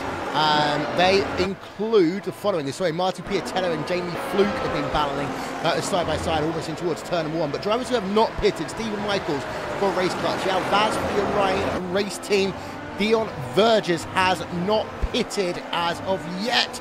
Mogarfilo hasn't pitted also. So 4 drivers looking to try and do the one-stop strategy here today. And, well, why not? It's the end of the championship season. You know what your objectives are. It's always nice to try and do something different. As side by side, this is Marcus Jensen and Jamie Fluke, and it is going to be Jensen moving up into P7. Fluke is going to actually try and come back at him, though. This is a fantastic run as they work towards turn number 12, and Fluke is going to try and go down to the outside. Can he make it work in the Apex Racing UK machine? He's not close enough to be able to do the cut back into 13, but wow, Piatella, Jensen and Fluke are putting on a great show here, Jake. And all this will mean is that Jensen is getting a little bit held up, and that's going to allow Jurgis the chance now to try and slowly claw that gap down. He was 2.4 seconds away at the end of the last lap, and I don't think that's too bad at all for Pas Jurgis. I still think he's on for a top 5 finish if he can have a good run, because I'm not sure Marcus Jensen has the overall pace here in this event. Did a 39.2 the last time by. It was a 39 flat from Jurgis, who pitted later than his 2 rivals in front. 39.6 that time there from a certain Mr. Jensen, and that's another 0.2 of a second lopped off by Pas Jurgis, a 10.5 that time. So Jurgis is just chipping away like a marble, a guy working on marble. Yes. Do they still do that by hand? I hope they don't. I hope that we can get machines to do it by now. Jamie Fluke versus Pas Jurgis, that gap is 1.2. And the lap gaps, as we go through them, you can see 1.4 seconds, 2.4 seconds. Of course, part of that was with the last lap with Fluke and Jensen battling so hard. So Jurgis coming back into the picture. As it stands right now, Backham has got past Michaels. We showed him that earlier. We're going to see De Jong now getting past Michaels, and that's going to be an easy pass in towards turn number 12. He says it's going to be an easy pass. It is thankfully an easy pass there for Mitchell De Jong. We haven't talked about Mitchell De Jong today. And, well, Johnny, I remember the 1999 Japanese Grand Prix, because it was a chance potentially for Eddie Irvine to win Ferrari's first championship at that point for 20 years. And he completely underperformed in that last race. In fact, the last few rounds of the championship, ever since Michael Schumacher got back in the Nürburgring race beforehand, De Jong completely underwhelmed me today. Completely underwhelmed me. Yeah, I mean, look, if only he could battle for the title today, he still didn't perform up to his standards. But then again, surely he's come into this round with a little, I don't want to say demotivation, because we'll get in trouble. I hate that word, but I just feel like if he knew he had a more realistic shot at the title, he would have put in a bit more effort, because right now there's no point in trying to win this race if you know that it's almost impossible. The fact that he was DDoS last round is just absolutely disgraceful. Whoever did that it's just ugly part of sim racing and esports. And I hope it never happens again, because he's one of the nicest guys out there in sim racing. It's like the last guy you'd expect to DDoS. It's like trying to throw a knife into a fluffy teddy bear at home. Like, why would you do that? Well, that's a part, of course, of esports racing, as De Jong actually does go wide, very wide in turn number 11, as they'll head themselves down towards 12 again. This is your top 8 as Stephen Michaels, by the way, Yao Vaz. They still haven't come on towards pit road to treat this with a bit of caution. It is Martin Kroenke leading by 3.4 seconds now over Matt Backham. Mitchell De Jong in 3rd place. Stephen Michaels in 4th. Yao Vaz in 5th. Then Marty Piatella, Marcus Jensen and Pas Jurgis. They're going to have a fantastic battle in the second half of this motor race. I have just seen Josh Rogers involved in a battle with Dion Verges. We're going to get a replay of that one up for you right about now. So let's see what happened. I don't know if it was just close side-by-side racing.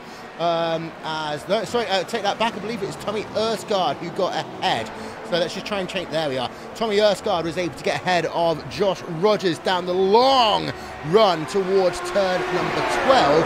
And then I believe something else might have happened. Yeah, Dion Verges got past a second time there by Josh Rogers. And now Kazuki Yoshima has gone past Dion Verges as well. So the one-stop strategy is really not working for some drivers here today. But as I said, Jake, you've got to try it out at some point.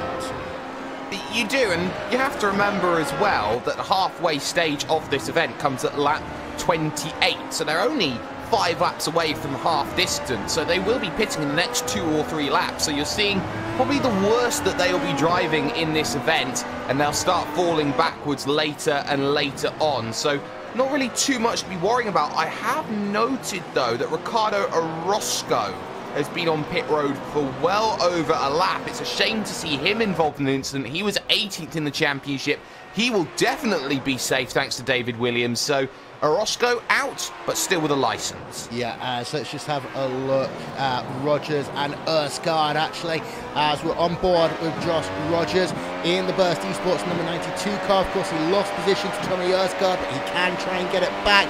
One thing, of course, it is worth noting is he is driving a wounded car right now, Johnny, so in towards 12. I mean, even though he had DRS, you can see that Burst Esports car is hurt. Yeah, definitely is. All that damage earlier on, he was clammed, wasn't he, by Tommy Erskine? So Erskine should have pretty similar damage as well, but they both have to make their way up through the field. I really like this sort of, not the spin by Rogers, but in the pit lane, he knew that he could have easily gotten alongside Erskine and probably even gotten ahead of him after the pit stop, but I think he sort of just was a bit lenient with that and sort of used it as a little bit of an apology and just backed off in terms of letting Tommy Erskine pass. Yeah, so Martin Kroenke does continue to lead the race here. He's got that gap now up to 3.7 seconds over Mac Backham. De Jong still in 3rd place. Stephen Michaels still in 4th. And well, I will say Stephen Michaels, as the laps go by, he's the one driver managing to make it work. Yalvaz, I mean, when you're a driver of Yalvaz, you're running in that kind of top 15, Jake. For him, this could go either way. This could give him a top 10. It could demote him to the bottom end of the top 20. It could do, and I think Yalvaz has been riding a very, very strong race here today. He's currently in 6th place. He's only 3 seconds off of Stephen Michaels on the same strategy, which is absolutely perfect for him as he's about to be overtaken by a certain Jurgis. On the brakes, down the inside, makes the move. So Yalvaz is in a great position right now to get himself some good points. Top 10, I'm probably thinking, is a little bit out of reach at this stage. Top 15 is probably what he's battling for at the moment. And well, I can say with only 22 cars running at the moment in this event, I think this title's over now. Yeah, indeed. So, of course, we will confirm it at the end of the motor race, because who knows what can happen in any form of racing. But it's worth noting that we have got ourselves a bit of a higher rate of attrition, but we always expect that at Circuit of the Americas. Ricardo Orozco, Balas Remniak, David Williams and Peter Berryman, well, their cars are all on pit road. So Peter Berryman is officially out, but Ricardo, Remniak and Williams, their cars are still on pit road. We have got 22 drivers circulating on track. Mogarfilo is the last of them as it stands right now, as we've got Yalvaz on towards pit road there, Johnny. Yeah, this is the one stop, so they have stretched it out to a very adequate lap. We know lap 28 at 56, that's halfway of the distance there. So Vaz in, good stuff from him. Michael's still yet to pit. Can I just say, Vaz looks good on the one stop, but Michaels looks even better. It was a very long stop for Yalvaz, 10 seconds. So I want to take those comments back. He doesn't look good anymore on that one stop. But for Michaels, I'm really positive about his chances in this race. Didn't Vaz have some issues at the start of the event as well? So a probable replacement front wing for him, Johnny? Yeah, exactly. So that's why the long pit stops there. It's definitely not a penalty to be in the box for a lot longer. Yeah, don't forget live timing and scoring is still available. RaceSpot.tv/timing. Let's go on board then with Stephen Michaels. That window is now open for him. He can come on towards pit road at any point from now on in and get to the end of the event. He heads himself now through 16, 17, 18. And now let's see if he'll come in at the conclusion of lap number 26 of his race. And he angles the car in. He will come on towards pit road. Probably the biggest pit stop in the World Championship Series for Race Clutch today. He was a little bit cautious coming on towards pit road, but I'll tell you what, I won't give him any issues for that one at all. He's just going to head himself now for his pit box as we have an overhead look then here at Circuit of the Americas, here live on the iRacing Esports Network and RaceSpot TV. And the pit stop time for Stephen Michaels, 3.9 seconds. Now, this is going to be really important. Where is he going to come on out? And the answer is going to be 13th place by the looks of it. He's ahead of quite a bit of traffic, but he has got Michael Partington 1.2 seconds ahead. Also worth noting, there was a second a pit stop there for Jamie Fluke. Jamie Fluke, if I remember correctly, Jay, also involved in that incident on lap 1. It wasn't a lap 1 incident. It was an incident probably around lap 6 to around lap 7, but Jamie Fluke definitely behind at the moment, trying to make his strategy work, but he is also behind Yao Vaz, so Jamie Fluke was left with a lot of work to do. This is where Michaels now needs to use those tyres, Will, because he's got the fresh rubber on everybody else. First up on his hit list will be Michael Partington. Then he's got a bit of a gap to Kazuki Umeshima. Then there's the Rogers Erskard train, but by the time that he gets to probably Umeshima, Will, they'll start coming down in for their second round of stops. So work to be done. But for the moment, at least, still some very, very good battles and still some undecided positions on track. Yeah, we've got a car off. That is David Acor. Ironically, it's his teammate going past, Ilka Harpano. You don't need to worry about team orders anymore if you want to do so, guys. You didn't need to overshoot turn number 12. I'm sure that was completely unintentional, however. Tommy Erskard, I was just having a look at him. He's still got Josh Rogers behind. I will keep an eye out on this Michaels Partington battle, because I'm predicting right now that Michaels could possibly get about 8th place in this event. Ironically, 8th place in this event right now.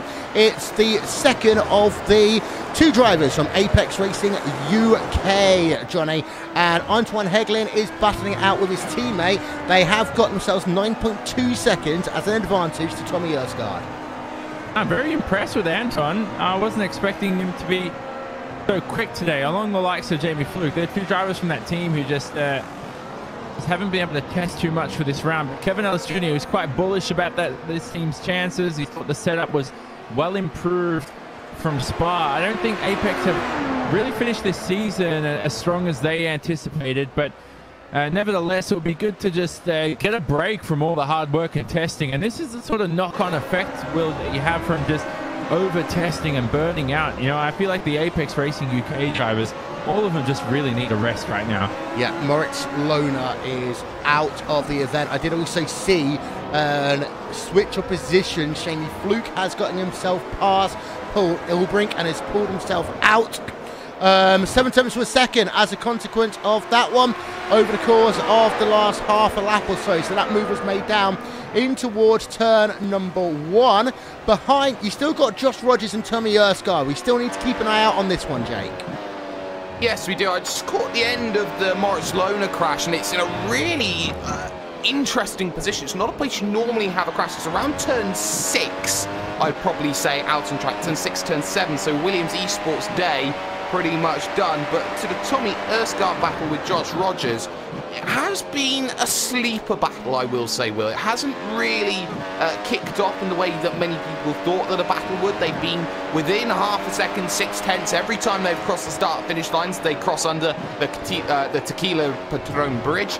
But for the moment at least, Rogers struggling with that dirty air through the opening section. It doesn't allow for any opportunities to make moves in the second half. You're not close enough. I think that Josh Rogers is again starting to struggle, especially the fact that he was the first driver to come down in and make a stop alongside Tommy Erskard at exactly the same time. Yes, I'm glad I'm not the only one that struggles saying Tequila Patron, and of course, please drink responsibly, everyone. But as we're having a look through right now, the battles have calmed themselves down a little bit. So what we're going to do here, ladies and gentlemen, on RaceSpot TV and on the iRacing Esports Network is take ourselves a quick break, and we will take you to your race leader, and we're going to give you a little bit of RaceSpot TV fan immersion.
Well, there was 2 laps here, ladies and gentlemen. One on board with Martin Kroenke and one on board with Mitchell de Jong. De Jong in 3rd place, and I said it a little bit earlier on, Jake. I mean, he's not really done much today, has he? He's qualified 3rd, running 3rd.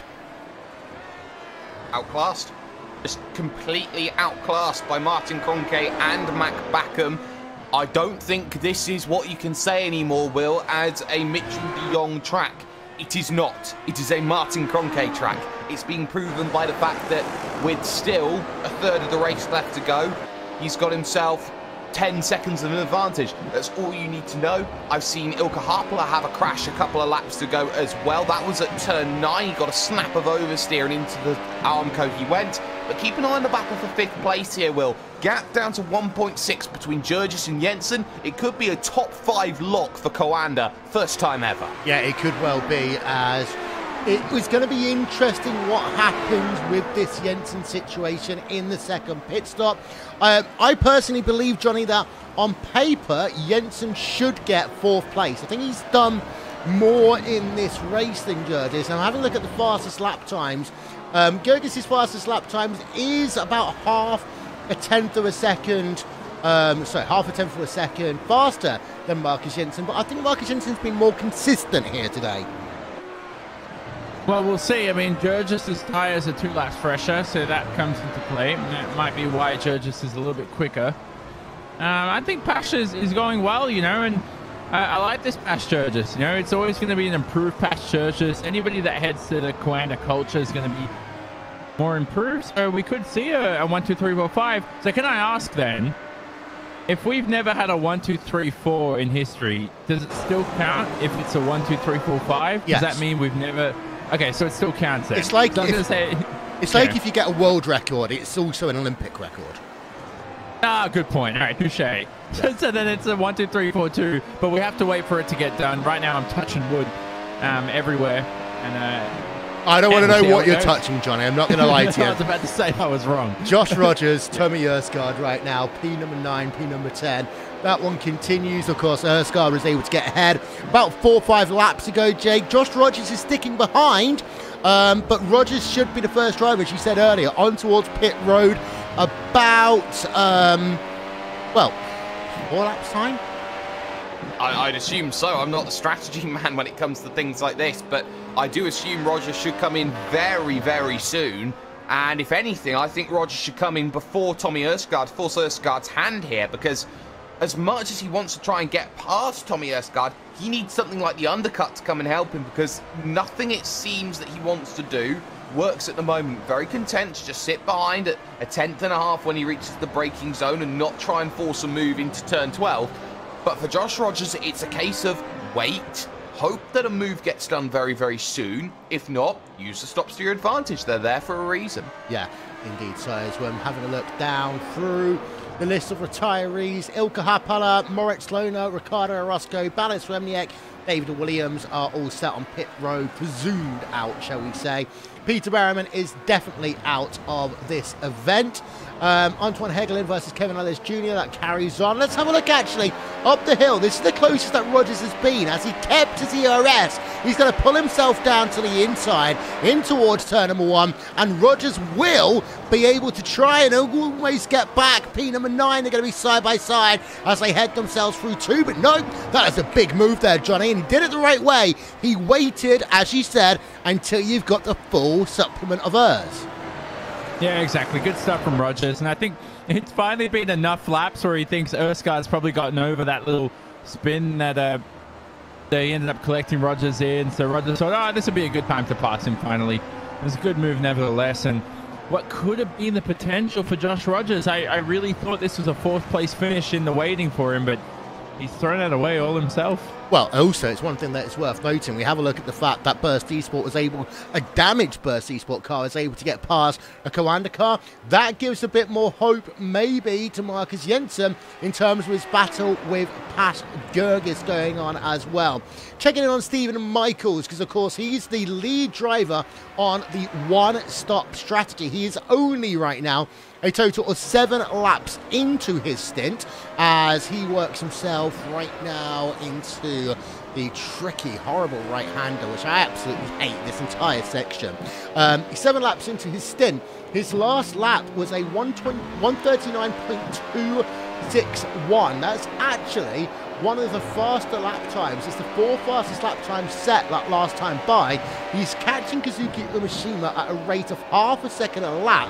So it should be safe for him to have clear track the entire way through the next round of pit stops. And Stephen Michaels, I mean, unless something horribly goes wrong here, Jake, should be getting a good top 10 for Race Clutch.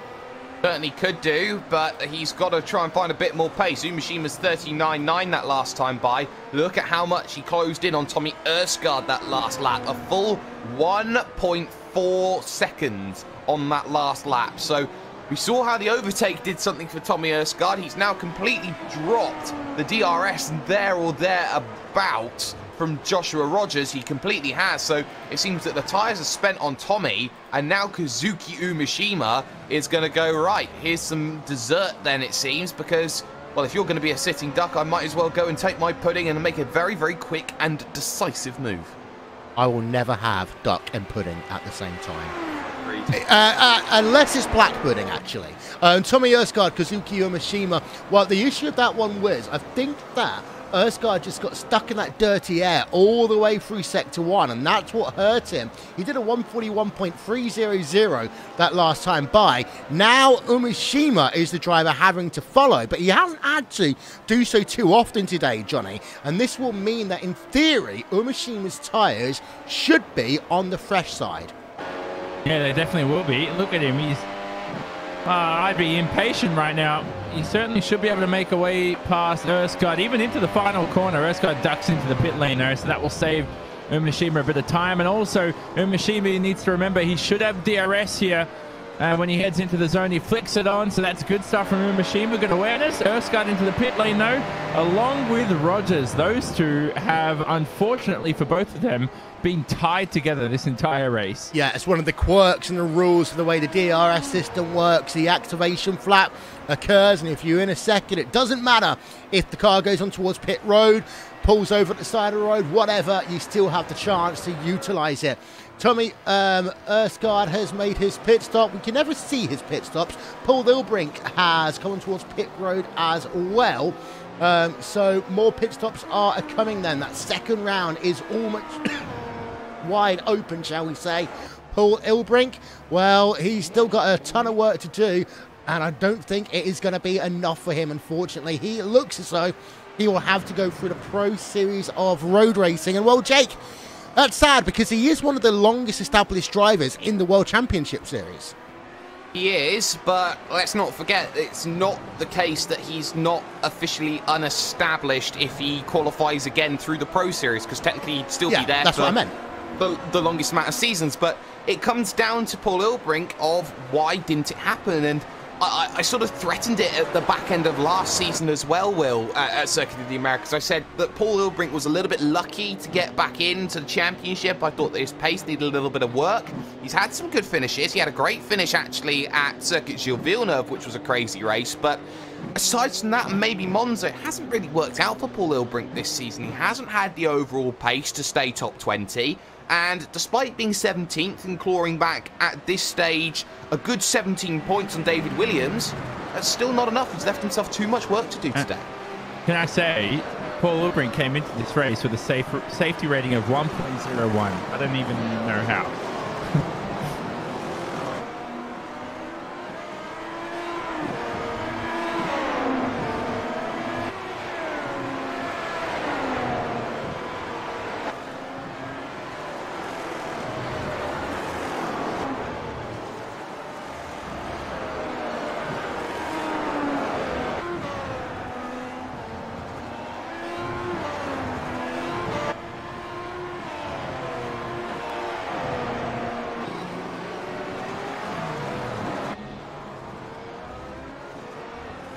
We've just had ourselves a big pit train, but now we've got our leader on pit road again. Martin Kroenke going to make his final pit stop of the 2018 season, and the pit party for Coanda is going to start again because Backham's on pit road and De Jong is on pit road. And it's worth noting that Pash Gergis lost out to Kevin Ellis Jr.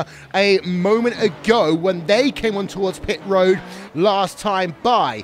Kevin Ellis Jr. came in 2 laps ago, Pash Gergis came in 1 lap ago, and Ellis Jr. was able to go around the outside through turn 1. We saw that one live. Antoine Heggelin did lose a bit of ground, but is only 1.3 seconds back. So that is Martin Kroenke. His final pit stop is done. Marty Piatella, he's looking as though he's going to finish 4th place here today, out and away in 4 seconds. As it was a conservative pit stop there, Johnny, for Martin Kroenke, 4.2, but you don't need to when you're leading the race by 4.2 seconds. Yeah, he's all right. He doesn't need to worry about that. He's got enough of a buffer. He should be able to lead that Coanda 1, 2, 3 at least, potentially 1, 2, 3, 4, 5. Who knows? As we see Umashima exit the pit lane here, Kazuki again finding that strategy is going to come into play for him. He's got a bit of overtaking to do in this final stint for him to get inside the top 10, but Umashima with a decent end to the season. Yeah, indeed. So we have got a couple of people still waiting to do second pit stops here at Circuit of the Americas. But of course, we've also got our drivers on the one-stoppers. They are Stephen Michael, Yao Vaz, Jamie Fluke, and Dion Vergers.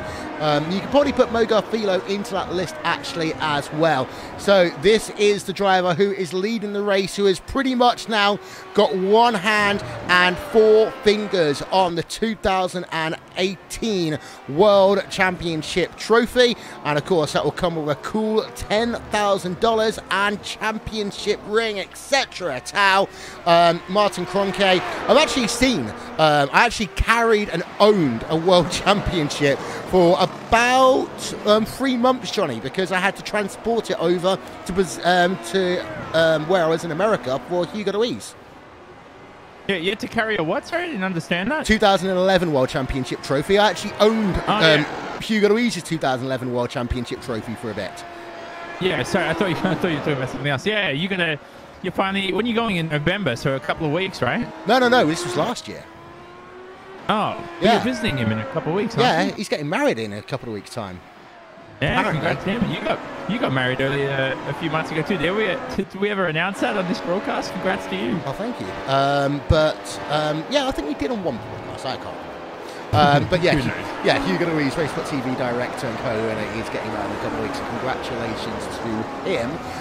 It's just searching through. Piatella is behind Stephen Michaels right now. This is a battle for track position. And this is where, if you are Stephen Michaels, Jake, this is where I talk about racing smart. You don't have to race everyone the same way he did with, what's his name, Matt Backham, a couple of, at the end of the last stint, because he just basically now needs to make sure in terms of time he is faster than people like Pash Gergis, Antoine Heggelin, and Yao Vaz, so he can allow people like Piatella to go by, because at the end of the day he is going to go by, and eventually Jensen's going to go by. You just want to make it the least resistant path possible.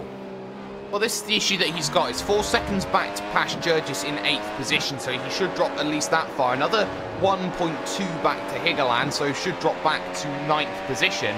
Then you've got Yao Vaz on the same strategy, Fluke on the same strategy. You look at who isn't, it's Josh Rogers, who is currently in his own scrap and has just got past Jamie Fluke on this lap into 11th place. So for Josh Rogers, that gap is around 16 seconds, and 16 seconds in 17 laps, 38.6 last time by for Josh Rogers. Michaels did a 38.8. He's been close 2 seconds a lap, so it's going to be a case of how good are Michaels' tyres going to be if he can stave off the likes of Josh Rogers for a top 10. Yeah, and it's worth noting that the top 3 Coanda drivers last time by all did 137s. Matt Backham actually was the fastest, 137.792.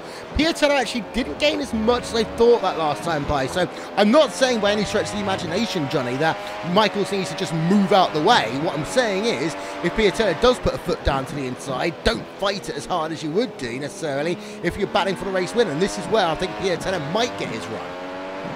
Yeah, Michaels has to basically drive like Paul di Resta of the ages and just make sure he doesn't lose any time on this one strategy. Piatella straight through, that's not even a chance for Michaels to defend.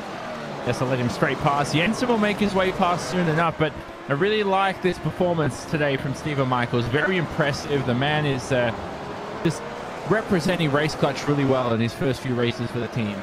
Yeah, indeed. So it's just looking back behind. Antoine Hegelin is still in a scrap with Pash Gergis as well. Having a look at the last lap times between the two of them ever since they've come out of pit road, and Antoine Hegelin has been faster, Johnny. So Hegelin looking to have another battle right now with Pash, and that 1, 2, 3, 4, 5, as I see it, is not really likely to happen right now unless Gergis starts pushing. He can push all he wants and he might wear the tires out. Sometimes natural pace is just what you need, and it might be just a little bit too much to ask out of Pash. Hegelin right now is, if somebody has a lack of testing time, we'll expect them to improve throughout the race. You know, the more laps they obtain with the car. And right now we're seeing this from Anton Hegelin. The more laps he's putting in with the car, this extra 41 laps of experience, he's getting quicker and quicker. Got the most potential to extract out of himself in this event. Yeah, let's go back on board with Marcus Jensen and have a look at the lap times. And this is what we talked about before. The one-stopper versus the two-stopper, it can be close. And actually, Jensen's not even going to wait until turn number 12 because he knows that he's going to get the DRS anyway here. So he's making the move early as they come through turn number 11. Then Jensen's going to get the DRS flap wide open. Although, actually, I will say, so does the driver of Stephen Michaels. So it's not just over yet. In towards turn number 12, and now Michaels will concede, and Kevin Ellis Jr. is 7/10 to a second back, Jake. Well, this is cork in the bottle stuff, which Marcus Jensen now needs to find probably a second before Kevin Ellis Jr. makes the move, but just like that, down the inside, trying to steal one, and there is the pocket picked, but not forked decisively. Ellis Jr.'s got to run the uber wide line through the triple apex right, and does it the long way around to get a position. Great work from Kevin Ellis Jr., and he's kept himself just within a second as well. That's some fantastic overtaking. Now Gergis has got to make the move straight away because Hegelin will want to get through as quickly as possible. It's about keeping in the train, and this is what's known, Will, in the business as being freight trained if you're Stephen Michaels. Indeed so, and Gergis is through, but at the same time you kind of expect it to happen in these circumstances. Gergis is through, and Antoine Hegelin might well be coming through in towards, yeah, he will be alongside and past through the S's. That was close. Michaels down into P at number 9, but still that's as much about the one stop versus the two stop as it is about the drivers, and that's one of the things. How do you manage the tires? And one could almost argue, Johnny, that maybe Stephen Michaels is just pushing a little bit too hard at the start of that second stint on the one stopper. Oh yeah, possibly. Who knows? I just think he didn't have the pace. Remember, he did start this race anyway from the 15th position, so if he finishes above that, I think it's a successful one-stop. At least a couple of positions above 15th. So logically, the one-stop the driver's calculated is quicker than the two-stop. It's just harder to make work. So technically and ironically, it may actually be slower than a two-stop. So that's what you have to understand. Does your driving style suit this type of strategy? I'm always comfortable with making more stops, I think, as a driver, just because I think it's the best way to get that confidence and that grip on the rubber. Making those lower stops, you need a whole bit of luck, a whole lot of skill, of course, to do as well. Yeah, indeed so. So we're going to take a quick break here on RaceSpot TV and on iRacing Live. Do not go anywhere. The last part of the season will be live next. The most realistic online racing sim ever made. This is iRacing. Detailed laser scan tracks, fully dynamic real world cars, and over 50 series to choose from. 6 online world championships offering over $100,000 in annual prizes. This is the original esport racing game. This is iRacing.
What are you afraid of? Those feelings are made up. For anyone asking who is the best, we putting our hands up. 4 more kilometers. Oh, there we go! They touch! This time, like the last time, I'm moving so fast, I'm ready to ride. Cronky! Down to the inside of Hoosie's off! Passenger throws the block, and he will keep him behind him. My time, none of you people can tell me to stop. Lower the lights down, hand over my crown, hand over my heart. I do this for my town, I do this for my crowd. So turn me up real loud. My time, none of you people can tell me to stop. Turning the track up, I'll never go back down. Hand over my heart, I do this for my town, I do this for my crowd. So turn me up real loud. My time, none of you people can tell me to stop.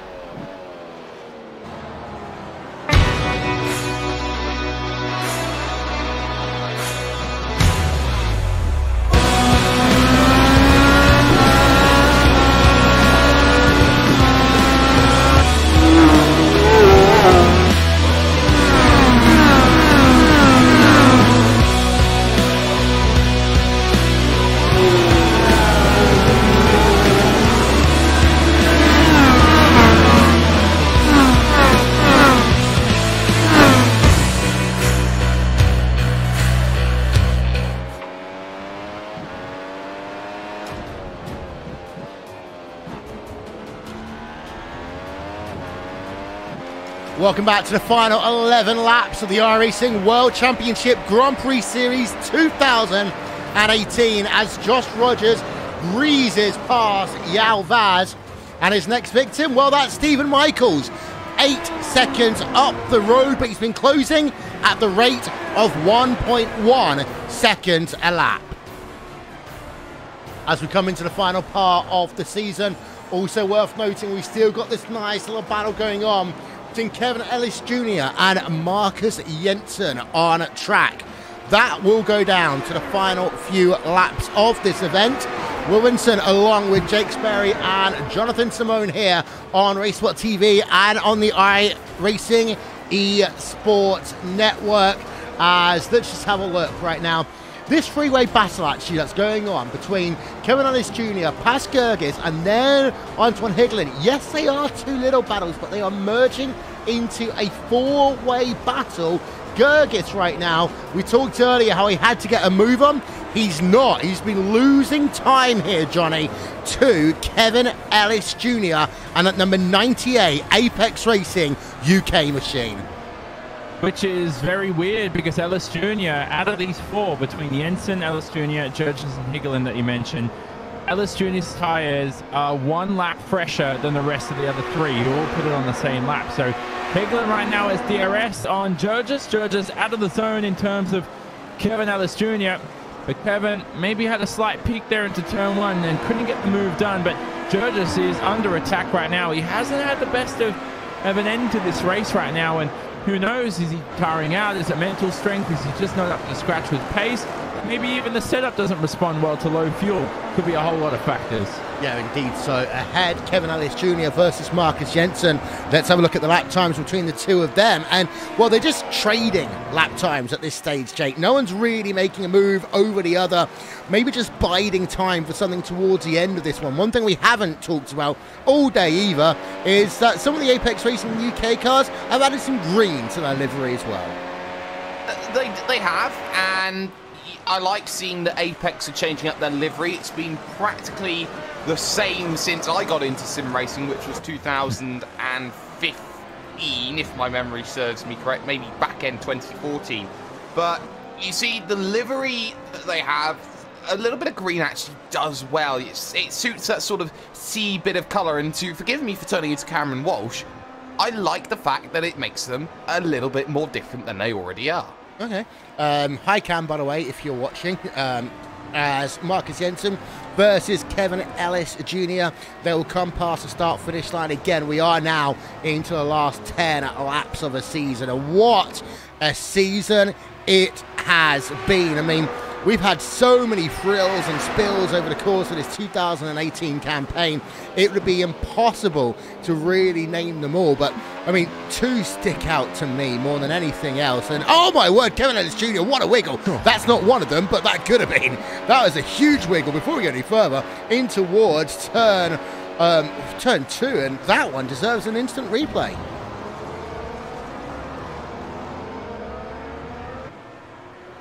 Okay, coming up the hill, Kevin Ellis Jr. And this is part of the thing as well about old tyres sometimes. In towards that first corner, then accelerating flat out through turn number 2, and he just hit the apex at the wrong point there. And Kevin Ellis Jr., I mean, he was lucky, Johnny, not to be in an Armco barrier.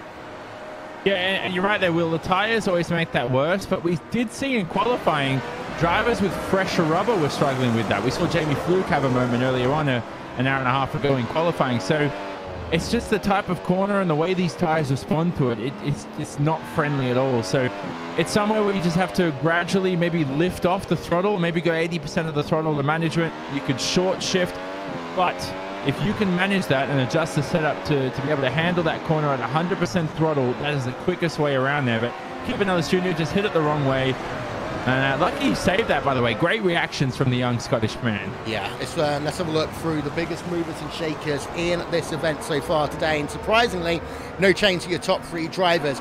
We thought that De Jong might have tried to do something aggressive, but Kroenke probably had something in his back pocket anyway. And the 3 want to work as a unit to get 1, 2, 3 in the championship. Marty Piatella is up 4 places. He is in at P4 as we speak. Marcus Jensen is down 1, but, well, we talked about the fact that anything can change in the last few laps of these motor races. Kevin Ellis Jr. is up 3, Paskerg is up 3, Antoine Hegelin and Stephen Michaels. Let's give them credit, as well as Kazuki Yamashima, because they are up by more than 5 places each, Jake. 8 positions for Antoine Hegeland, 6 for Stephen Michaels, and a good 9 positions for Kazuki Umeshima. Michaels isn't guaranteed, though, because he's dropping a second a lap to Josh Rogers. The gap is 6 seconds with 8 laps remaining here at COTA. And not only that, there is Tommy Erskard 2 seconds back of that. So we could see a last lap scrap between Erskard and Stephen Michaels. So the top 10 still not secure for the Race Clutch American. Started the season off, of course, at Positive Sim Racing, but we have seen some great moves, and it could be even more for Antoine Hegeland if he wants to make the move on Jurgis. But as we said earlier in the broadcast, back of the train, toughest place to go and make a move. Yeah, that's the green we were talking about earlier, by the way, from the Apex Racing UK machine. My mind, Johnny, I mean, I want to put it down to 2 things. There was the last lap of Phillip Island and the last lap of Watkins Glen. I mean, yes, there are others, but they are the 2 that stick out the most to me. I mean, yes, Spa a couple of weeks ago, it moved the championship. That's not important in my opinion, but Watkins Glen in particular, Hutu keeping his winning streak at Watkins Glen is special, and Phillip Island was pretty damn cool. It's one of the greatest, yeah, Phillip Island was big too, as you mentioned, but the Watkins Glen final lap was one of the best 2 moments of his career, to be honest with you. He's had a career spanning about 20 years. And I thought maybe all his top career moments were done, but that was one of them this year. Just a remarkable victory, and he's still undefeated. I really hope he returns to the series next year. You know, I don't think Gregor's not really retiring, so he should be there. But I think the motivation for Gregor is that he definitely, both he and the Redline team, they want to see different things. They want to see different stuff in the series. It's been the same series for 9 years straight. You know, for them, it would be quite motivating to have something different. But back to the championship battle, as you talked about, I still think it's been a successful campaign for De Jong, right, Will? Like, you think about it, a lot of race wins again, back to victory lane, if you want to call it. And this is the highest he's ever finished in the championship, too, if you think about it, in his whole career. And I actually want to go, as Paul Ilbrink, by the way, just goes past Mo Garfilo, or does he? Because he pushes wide through turn number 1. And no, he's going to have to do all that hard work again. As well as it being a standout season for Mitchell De Jong, actually, the driver who has probably impressed me the most in some ways here, Jake, is Mac Backham in 3rd, because there was a lot of eyebrows raised when he first joined the stable over at Commander Simsport, but the majority of this season, he has just been dependable and consistent and fast. He has been. He's got 3 race victories this season, and he's 5 seconds off of Martin Kroenke at Circuit of the Americas, a track which Kroenke has won each of the last 3 years at, if he can keep it together for another 7 laps of racing right now. Mac is improving so much as a driver and is very likeable up and down the paddock, and we've seen how Mac has now started to kick on and has got his first 3 race victories, the same way that Alexius Yakala did but couldn't get the momentum going a few seasons ago, the same way Tamala did a couple of seasons ago and couldn't get the momentum going. If Mac Backham gets the momentum going, gets a season under his belt like this one, and then runs with it for the next one, Mac's a title contender, Will. Yeah, and also you've got to remember the fact that Ati Kirchhoff was in a similar situation many moons ago, Johnny, but I mean, it'll be interesting more than anything else to see who is racing in COTA Simsports next year, because it will come down, in my opinion, to who is racing in that team in the World Championship Series to determine who will be winning it. We've heard so many rumours over the years that I refuse to believe any of them, but Matt Backham has got a standout potential opportunity. I think he does. I mean, I think he's the most improved driver this season. Out of all the drivers out there, hands down, if there was an award like you do in the NBA and all this other leagues, you give it to Matt Backham. Look, he's 5 seconds off race victory from the greatest sim racer in the world right now in Martin Kroenke. And he wasn't like this at the start of the year. All his race wins at the start of the year, I mean, even Mac will admit, like, you look at the races he's won, you go back to the likes of Montreal, Martin had that technical issue, so it gifted Mac the victory.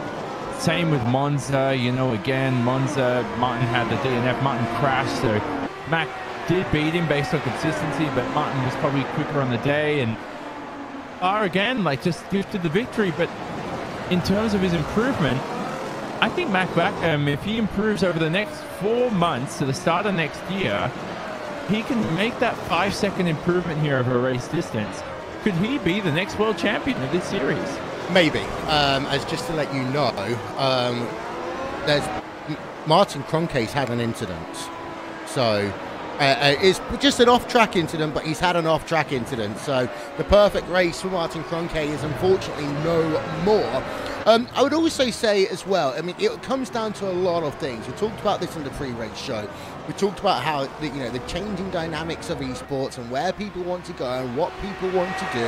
I will say one thing, it's that what we've seen is the teams, not just in this series, but in all 6 of the iRacing World Championship Series, the teams who focus on 1 or maybe 2 series the most are generally the teams who actually get the best results, and it's always about how thinly you're going to spread the Marmite, or in your case, sorry Johnny, the Vegemite. But as we have a look through the field, I'm keeping an eye out on this Pash Gergis battle, as he's got Kevin Ellis Jr. still ahead, he's got Antoine Hegelin just behind, and Gergis right now, I think he's the next driver who we expect to see develop more in 2019, Jake. I think he is, and after a debut season which saw a good glimpse at what Gergis was capable of at Core Sim Racing with a 4th place qualification at Spa-Francorchamps, I think this has been a good grounded base for Gergis, especially moving away from Core, going to Coanda, which is always a big step and a bold step, and one which I think Gergis is taking and will take very, very nicely. I think, again, Gergis has got the GT effort as well, which is going to be something just to keep an eye out on with what he's capable of doing.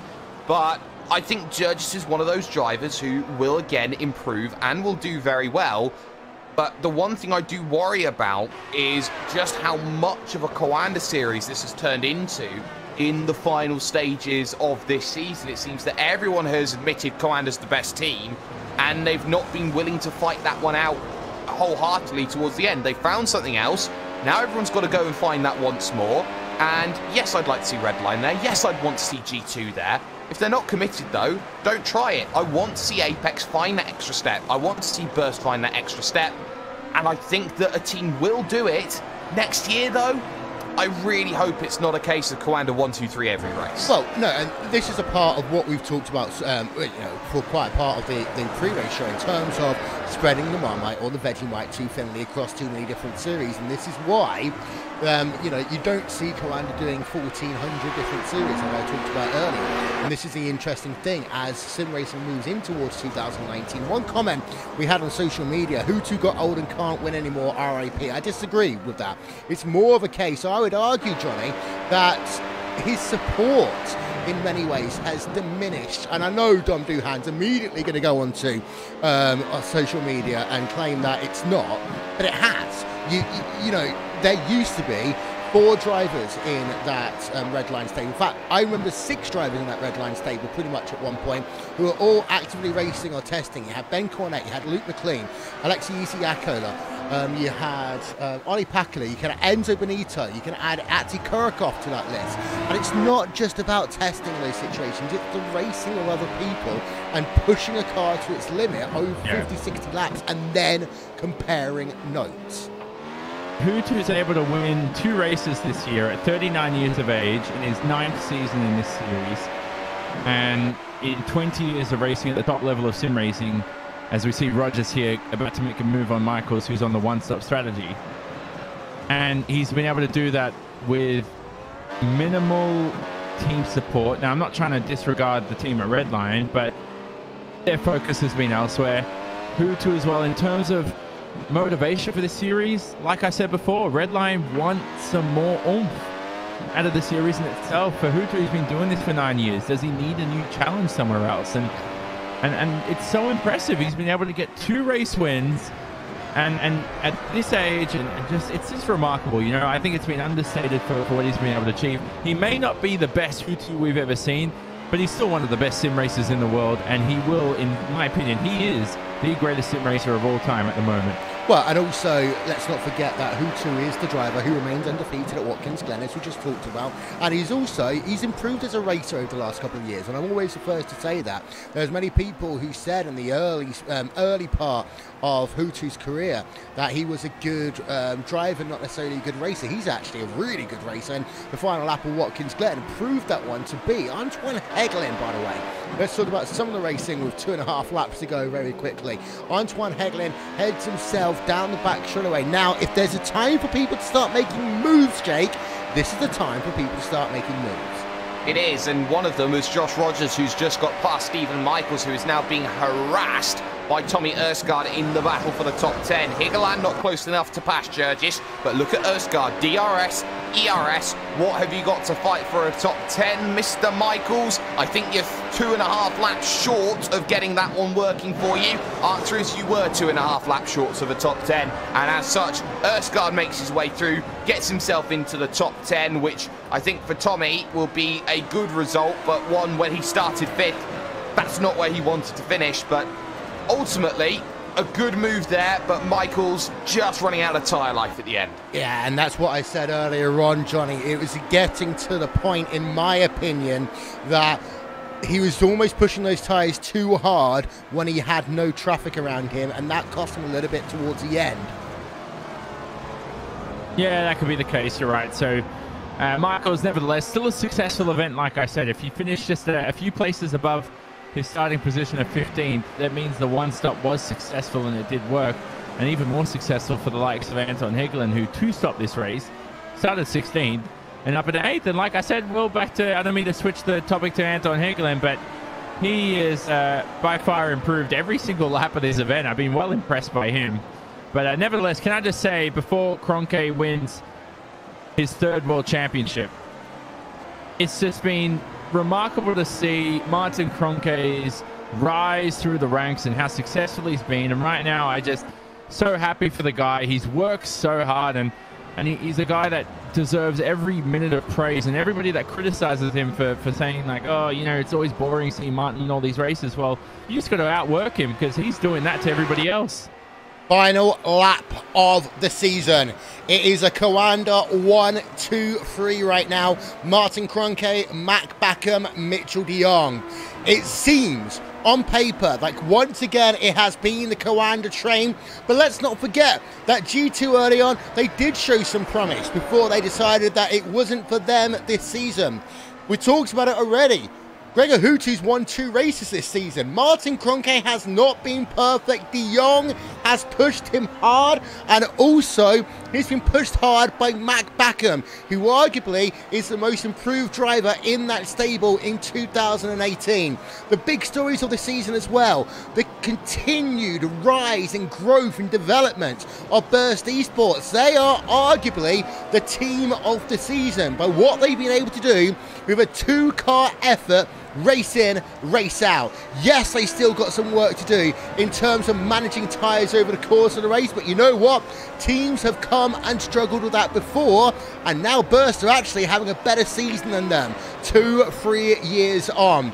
It is now just time for Martin Kroenke to work himself through the final sweeping corners here at Circuit of the Americas, and they say the stars and stripes are burning bright deep in the heart of Texas.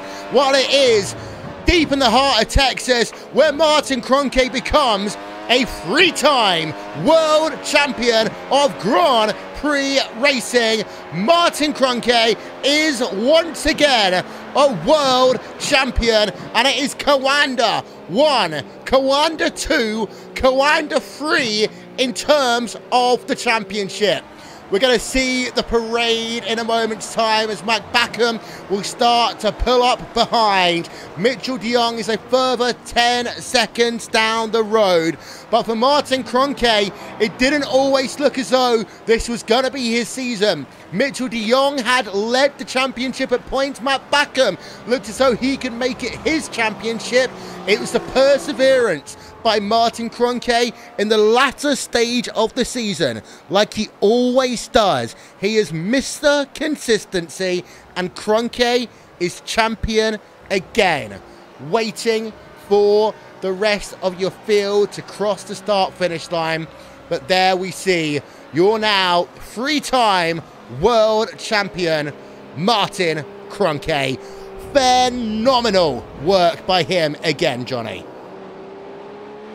What a title for him. Like we said, just congrats to the German. 3 world titles to his name. He's creeping in on Hutu's record 5 titles. And can we call him Mr. 3-time finally? Martin Kroenke, well deserved. Well, yeah, technically you can almost call him 4 if you count what he did in terms of the GT series. It is worth noting that Stephen Michaels and Kazuki Yamashima had a fantastic last half a lap, and Stephen Michaels was able to hold on to that. But let's then get the picture celebration ready. There's 2 Coanda drivers. There's 3 Coanda drivers in shot right now. I am wondering how many of them we're going to get in this photo op. Well, we're not going to get Pash Gergis. He's already pulled off track. We might see Tommy Ersgaard. We'll find out about that one in a moment. But certainly the top 3 drivers in the championship finishing in the top 3 positions here today at Circuit of the Americas. And let's have a look from up above as Matt Backham pulls alongside to congratulate Martin Kroenke as they work through turn 18 and turn 19. Now, it'll be a very Kroenke thing to go on towards pit road at this point, but he is actually going to stay out on track, and they will work themselves towards the start finish line, and they'll slow it down for the photo op. So I almost thought we might see some donuts there. We haven't yet, but they all pull together as they come towards the checkered flag mark. Coanda Sim Sports 1, 2, 3 in the championship in 2018. And if you want a photo op, ladies and gentlemen, here is your time to have it. Coanda dominant in 2018.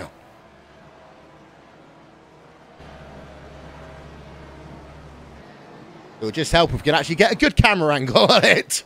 Thanks, guys. There we are. We can zoom in on that one at the very least. Martin Kroenke, Mitchell de Jong, Mac Backham. 1, 2, 3 in the championship. Dominant today by Coanda.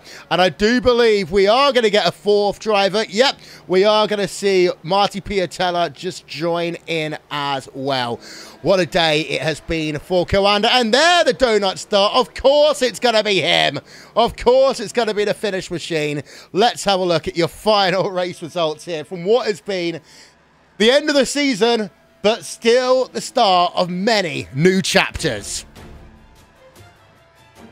Martin Kroenke takes victory by 4.3 seconds then over Mac Backham, Mitchell de Jong in third place and Marty Piatella in fourth. It is the first time in the history of the iRacing World Championship Grand Prix Series that we've had 4 drivers from the same team in the top 4 positions. At one point, it looked as though it might have been 5, but Marcus Jensen in 5th for Burst Esports and Kevin Ellis Jr. for Apex Racing UK said no. That ain't going to happen, not today. Pash Gergis then in 7th place for Coanda. Apex Racing UK's Antoine Hegelin in 8th place. Josh Rogers in 9th for Burst. And again, 2 Burst Esports drivers in the top 10. And VOS Coanda Sim Sports, they round out your top 10 with Tommy Erskard. Going back to page number 2, and Stephen Michaels, he was about 3 laps short of getting himself a top 10 finish for Race Clutch, but he'll be impressed and happy with 11th place, leading half a lap here today as well.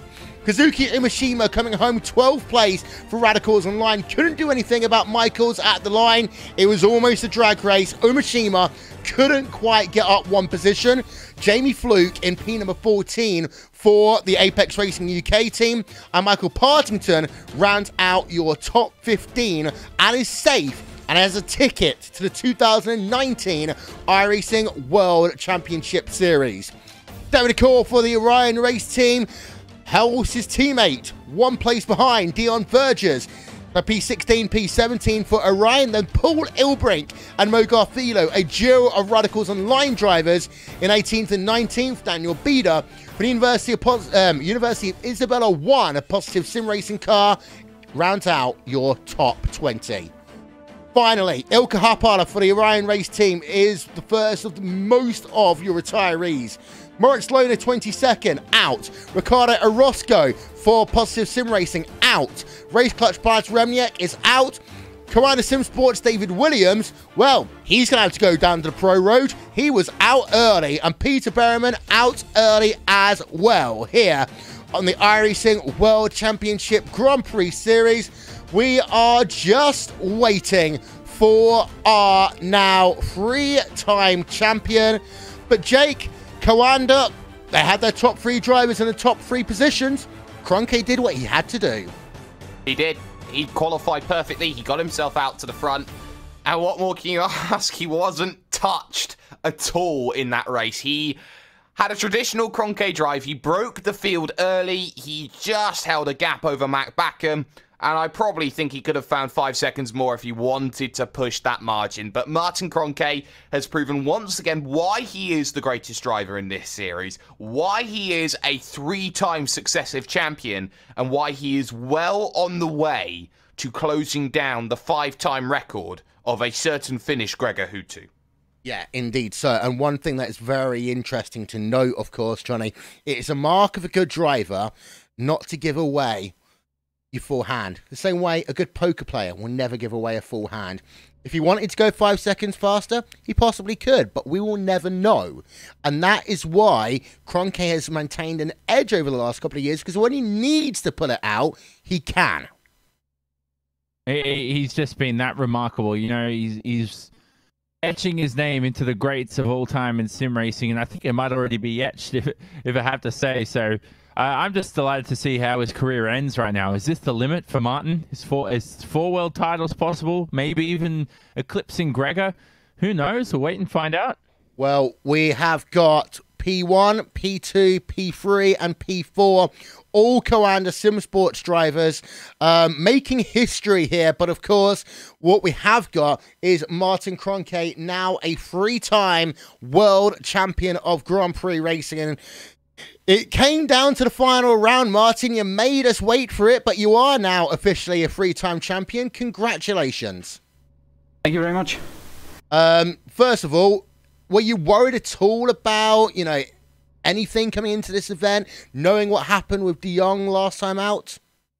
Yeah, I mean, you're always a little bit worried, even if the sort of, before the race it looks pretty good, you have a 70-point gap or so, but a lot of stuff can happen. I mean, either technical glitches or you have an unfortunate incident in turn 1 or so in lap 1 and have to retire, and then things can look a whole lot different. So I was worried about it, but you know, that's always the case with me. I'm always worried.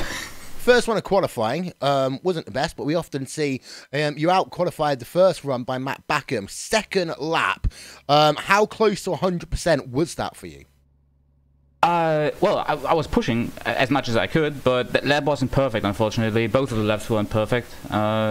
Before turn, 17, 18 or so, the last left-hander in the infield, I locked up in both of the laps a little bit, which isn't ideal. And in the second lap, I also had a massive issue in turn 2. Bottomed out on the curb on the inside and went straight for a little bit. So it wasn't ideal, but the laps, I guess, for everyone weren't perfect, because at this track, you rarely get a perfect lap. Race itself, you got away to a bit of a slow start, actually. I almost thought that Mac was going to try and look to the outside of you into turn 1. Maybe Mitchell try and dive bomb you into turn 1. Was it just difficulties getting off the line, clutch issues? Seemingly, I can't get a good launch at this track. All the time in practice, when I was practicing launches as well, the launches weren't as good as Max or Mitchell's or Paschalis launches in the hosted sessions. So yeah, I don't know what's up with it. Either I get wheel spin or I don't get enough power down at all. I have to look at it and see why that is. But yeah, luckily it was enough to stay in the lead for turn 1. But yeah, the launch wasn't the best. From turn 1 till the end of the rest of the race was kind of boring from our perspective, to be honest, for you. Led pretty much... In fact, I think you did lead every lap, because you did overtake Stephen Michaels before the end of the lap and secured your 3rd World Championship. How does it feel now to be not only a 3-time World Champion in the Grand Prix Series, but I believe a 4-time World Champion overall? No, just 3 times. Just 3 times, just 3. I get you confused sometimes, but you are a 3-time World Champion of Grand Prix racing. And adding, of course, to Coanda's now illustrious record that's been, I mean, transformative ever since the switch happened from 3ID. Yeah, really happy about it so far. Ever since the team has formed, we've picked up quite well. I think won the first 2 or 3 races after the team has been founded, and then winning a bunch of championships afterwards. Yeah. Been a good run. One question: what's next? I have no idea. I mean, there's a couple of races coming up in SCO sometime soon. I think in 2 weeks is the next one already. That's on the list for the winter, and then yeah, we'll see about WCS in 2019. Well, before we let you go, Martin, who do you want to give a shout out to from that Coanda Sim Sports organisation? First of all, of course, to all the teammates that have put in the work to get the car ready and do the setup work and everything. So huge shout out to them. Also to our spotters who do the strategy in every single race, and especially this season with the increased tire wear and the additional strategic options that you have with multiple stops in a race. Those guys play a very important role, and I can't thank them enough for their work. Then, of course, also a huge shout out to our sponsors, to Virtual Racing School, Hoisingveld, Enron Design, SimQuip, Joel Real Timing, Vitec, also to you guys. And yeah, also a huge thanks to friends and family who have been supportive all the time. Well, congratulations, Martin Kroenke. Congratulations, Coanda, on their 3rd iRacing World Championship Grand Prix Series victory in a row. And Jake, it is worth mentioning the fact that there are so many times a lot of people that do stuff behind the scenes. Of course, we talk about the drivers on the track, but more and more it is the people behind the scenes who are doing the strategy, who are working and testing and developing and doing all these things that we don't often, get the chance to, hear the thank yous for. No, the silent warriors will. And Lewis Hamilton could be the greatest Formula 1 driver in the world, but where would he be without his crew chief engineer and his mechanics and Toto Wolff as a team boss and all the rest of it? So I think that they go underappreciated, but the work that they do cannot be overstated enough. I agree. We're going to hand it over to you, Jake, actually, because you have got the driver who came home in 2nd place. That is Mac Backham. Mac, it's no secret, 3 victories this year, a 2nd place here, off by only 4 and a bit more seconds, if not 4.3. You're looking right now at probably a fantastic season by your standards, but looking over to 2019 first and foremost, is this the foundations to a title challenging campaign? Maybe. I'm not sure yet. Again, I need to see what direction the series goes in next year, and then decide from there if I want to keep driving. For example, if we get some oval races or something, then I'm out. Yeah, I think I've really sorted my stuff out the last few races. I think what kind of held me back in a lot of the races in the start and in the middle of the year is that I would always have pretty decent race pace, but my Q pace, well, it was good in practice, but it just wouldn't come out in the actual session. And it seems that I've kind of found my rhythm in that now, and now I'm qualifying well, so now I can kind of compete up front. And I'm not quite as quick yet as Martin, as you could see today, but obviously when you qualify so far up front, you definitely have a better shot at getting a lot of points when others don't do well. So yeah, that definitely helps, and maybe I can work from there. Starting the race then on the outside of turn number 1, you're looking at your rival behind you on the grid. You yourself have the championship leader in front of you. How difficult is it to race, especially in the early laps when you know you have to tread on eggshells because both your teammates are fighting for a championship? It was really easy, actually, because we practiced that. I practiced a lot with Martin in Hosteds, and he would always qualify on pole there, and I would be second. So yeah, we've done that start like 100 times.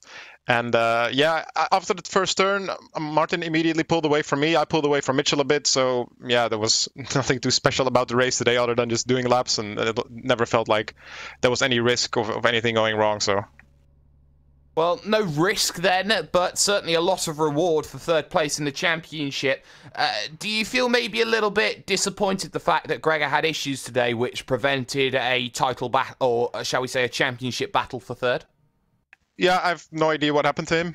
I guess it would have been nice maybe for the stream and stuff if he raced, and would have made things maybe very exciting. But yeah, I think overall we had just a really good car. We really prepared a lot on the setup, so I'm pretty confident that I could have gotten the 20 points leads regardless. Well, Mac Backham, stage is yours. Shout outs and sponsors.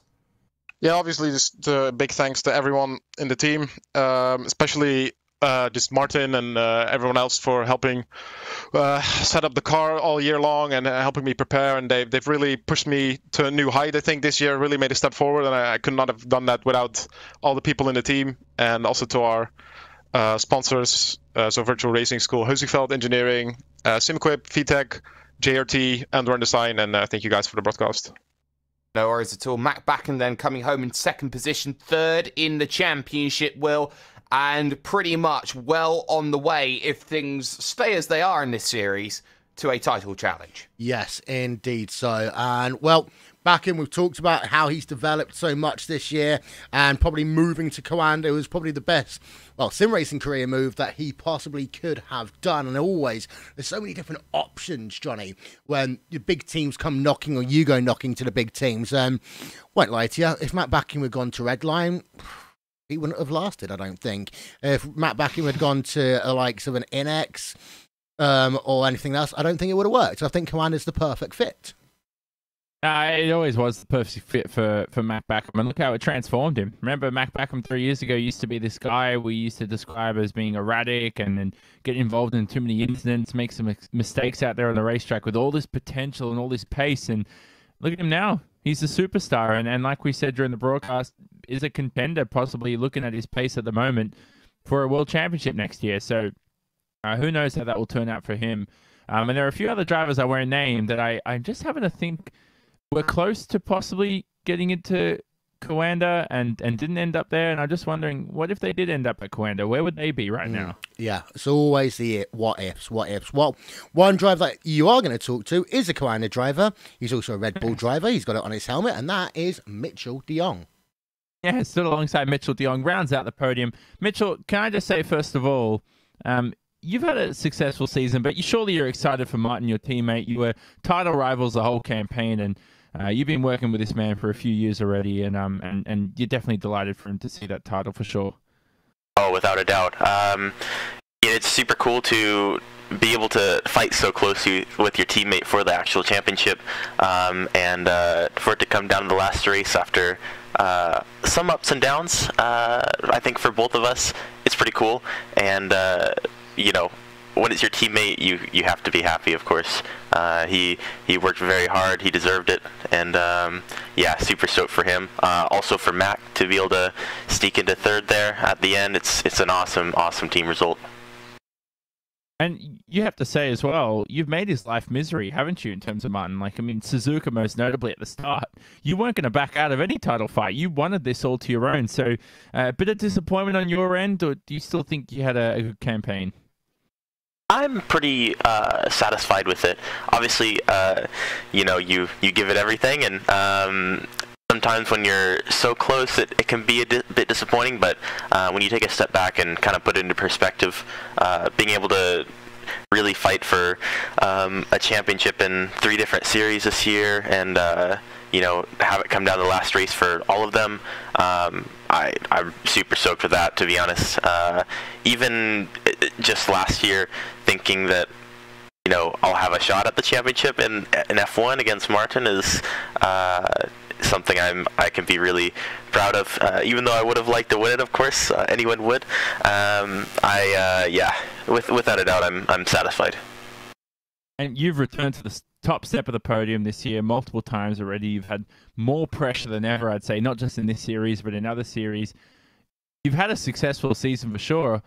And you just said, were you expecting this much of pressure coming out at you this season? Did you expect to be challenging for the title all the way down to the final race? Because you did say earlier on you were trying to push a lot harder this year. This may be your last chance at a full-time schedule for the title. Yeah, you know, I had a feeling. I think it's not so much the pressure that is the really hard part for me, because you know, you're kind of used to it with a lot of things, but I think just the workload and adapting to different cars, and you know, knowing how different people race in different series, and just different types of racing, whether it be endurance or more sprint racing or rallycross, it's really a lot. You know, skipping around from week to week to different types of things, and sometimes having double in 1 week is quite intense. And you know, about just past mid-season, I started to really kind of feel the effect of trying to manage all this, which is a bit too much for sure. Without a doubt, it definitely didn't do me any benefits in any of the series. So I guess my level went down a little bit, kind of, if I was to say, concentrated on one thing. But you know, to have the opportunity to do all these things, and to actually fight for a championship and all of it is, you know, it's something that you don't really get that opportunity too often, and it's super cool to be able to say I got to do that this year. And the off season for you, what's the plans? Testing for a bit, maybe surely a break after the rallycross season finishes. You're going to put your feet on the couch a little bit, or do you have more racing on the offers? Well, it was a lot of racing this year. I would definitely like to take a little break. I'm going to push really hard for this last rallycross race. Hopefully we can get 1 championship out of the year. Maybe end it on a race win. That would be really cool. After that, you know, we have some of the SCO races, but I'm going to try to take a little break just so I can, you know, recoup a little bit of energy to race. And yeah, we'll see. You never know. It's I could say I'm going to take 2 weeks off, and after 3 days I'm going to be wanting to race again, so we'll find out. And who gets it done for you from Quando? Yeah, of course, all our teammates for the great year. You know, we made some really big strides, especially early in the year when sometimes in qualifying we were lacking a bit. And big thanks for them, and in all the series, everyone that's helped develop, just putting together an awesome year. And our spotters like Martin and Mac has said that you know, they do so much behind the scenes, especially with strategy for the F1 car this year is pretty tricky. And they do a great job at giving us some nice strats. Of course, all our other partners, Virtual Racing School, Hoisingfeld Engineering, SimQuip, FeedTech, Joe Real Timing, and Wern Design, and of course you guys, RaceSpot, for putting on the broadcast for us. There's Mitchell de Jong. Will, I have to say, very successful season for the young man, even though the title didn't come his way. And he said it right. You know, he's going for another world title. Hopefully he can win that this coming Thursday in the Rallycross Series.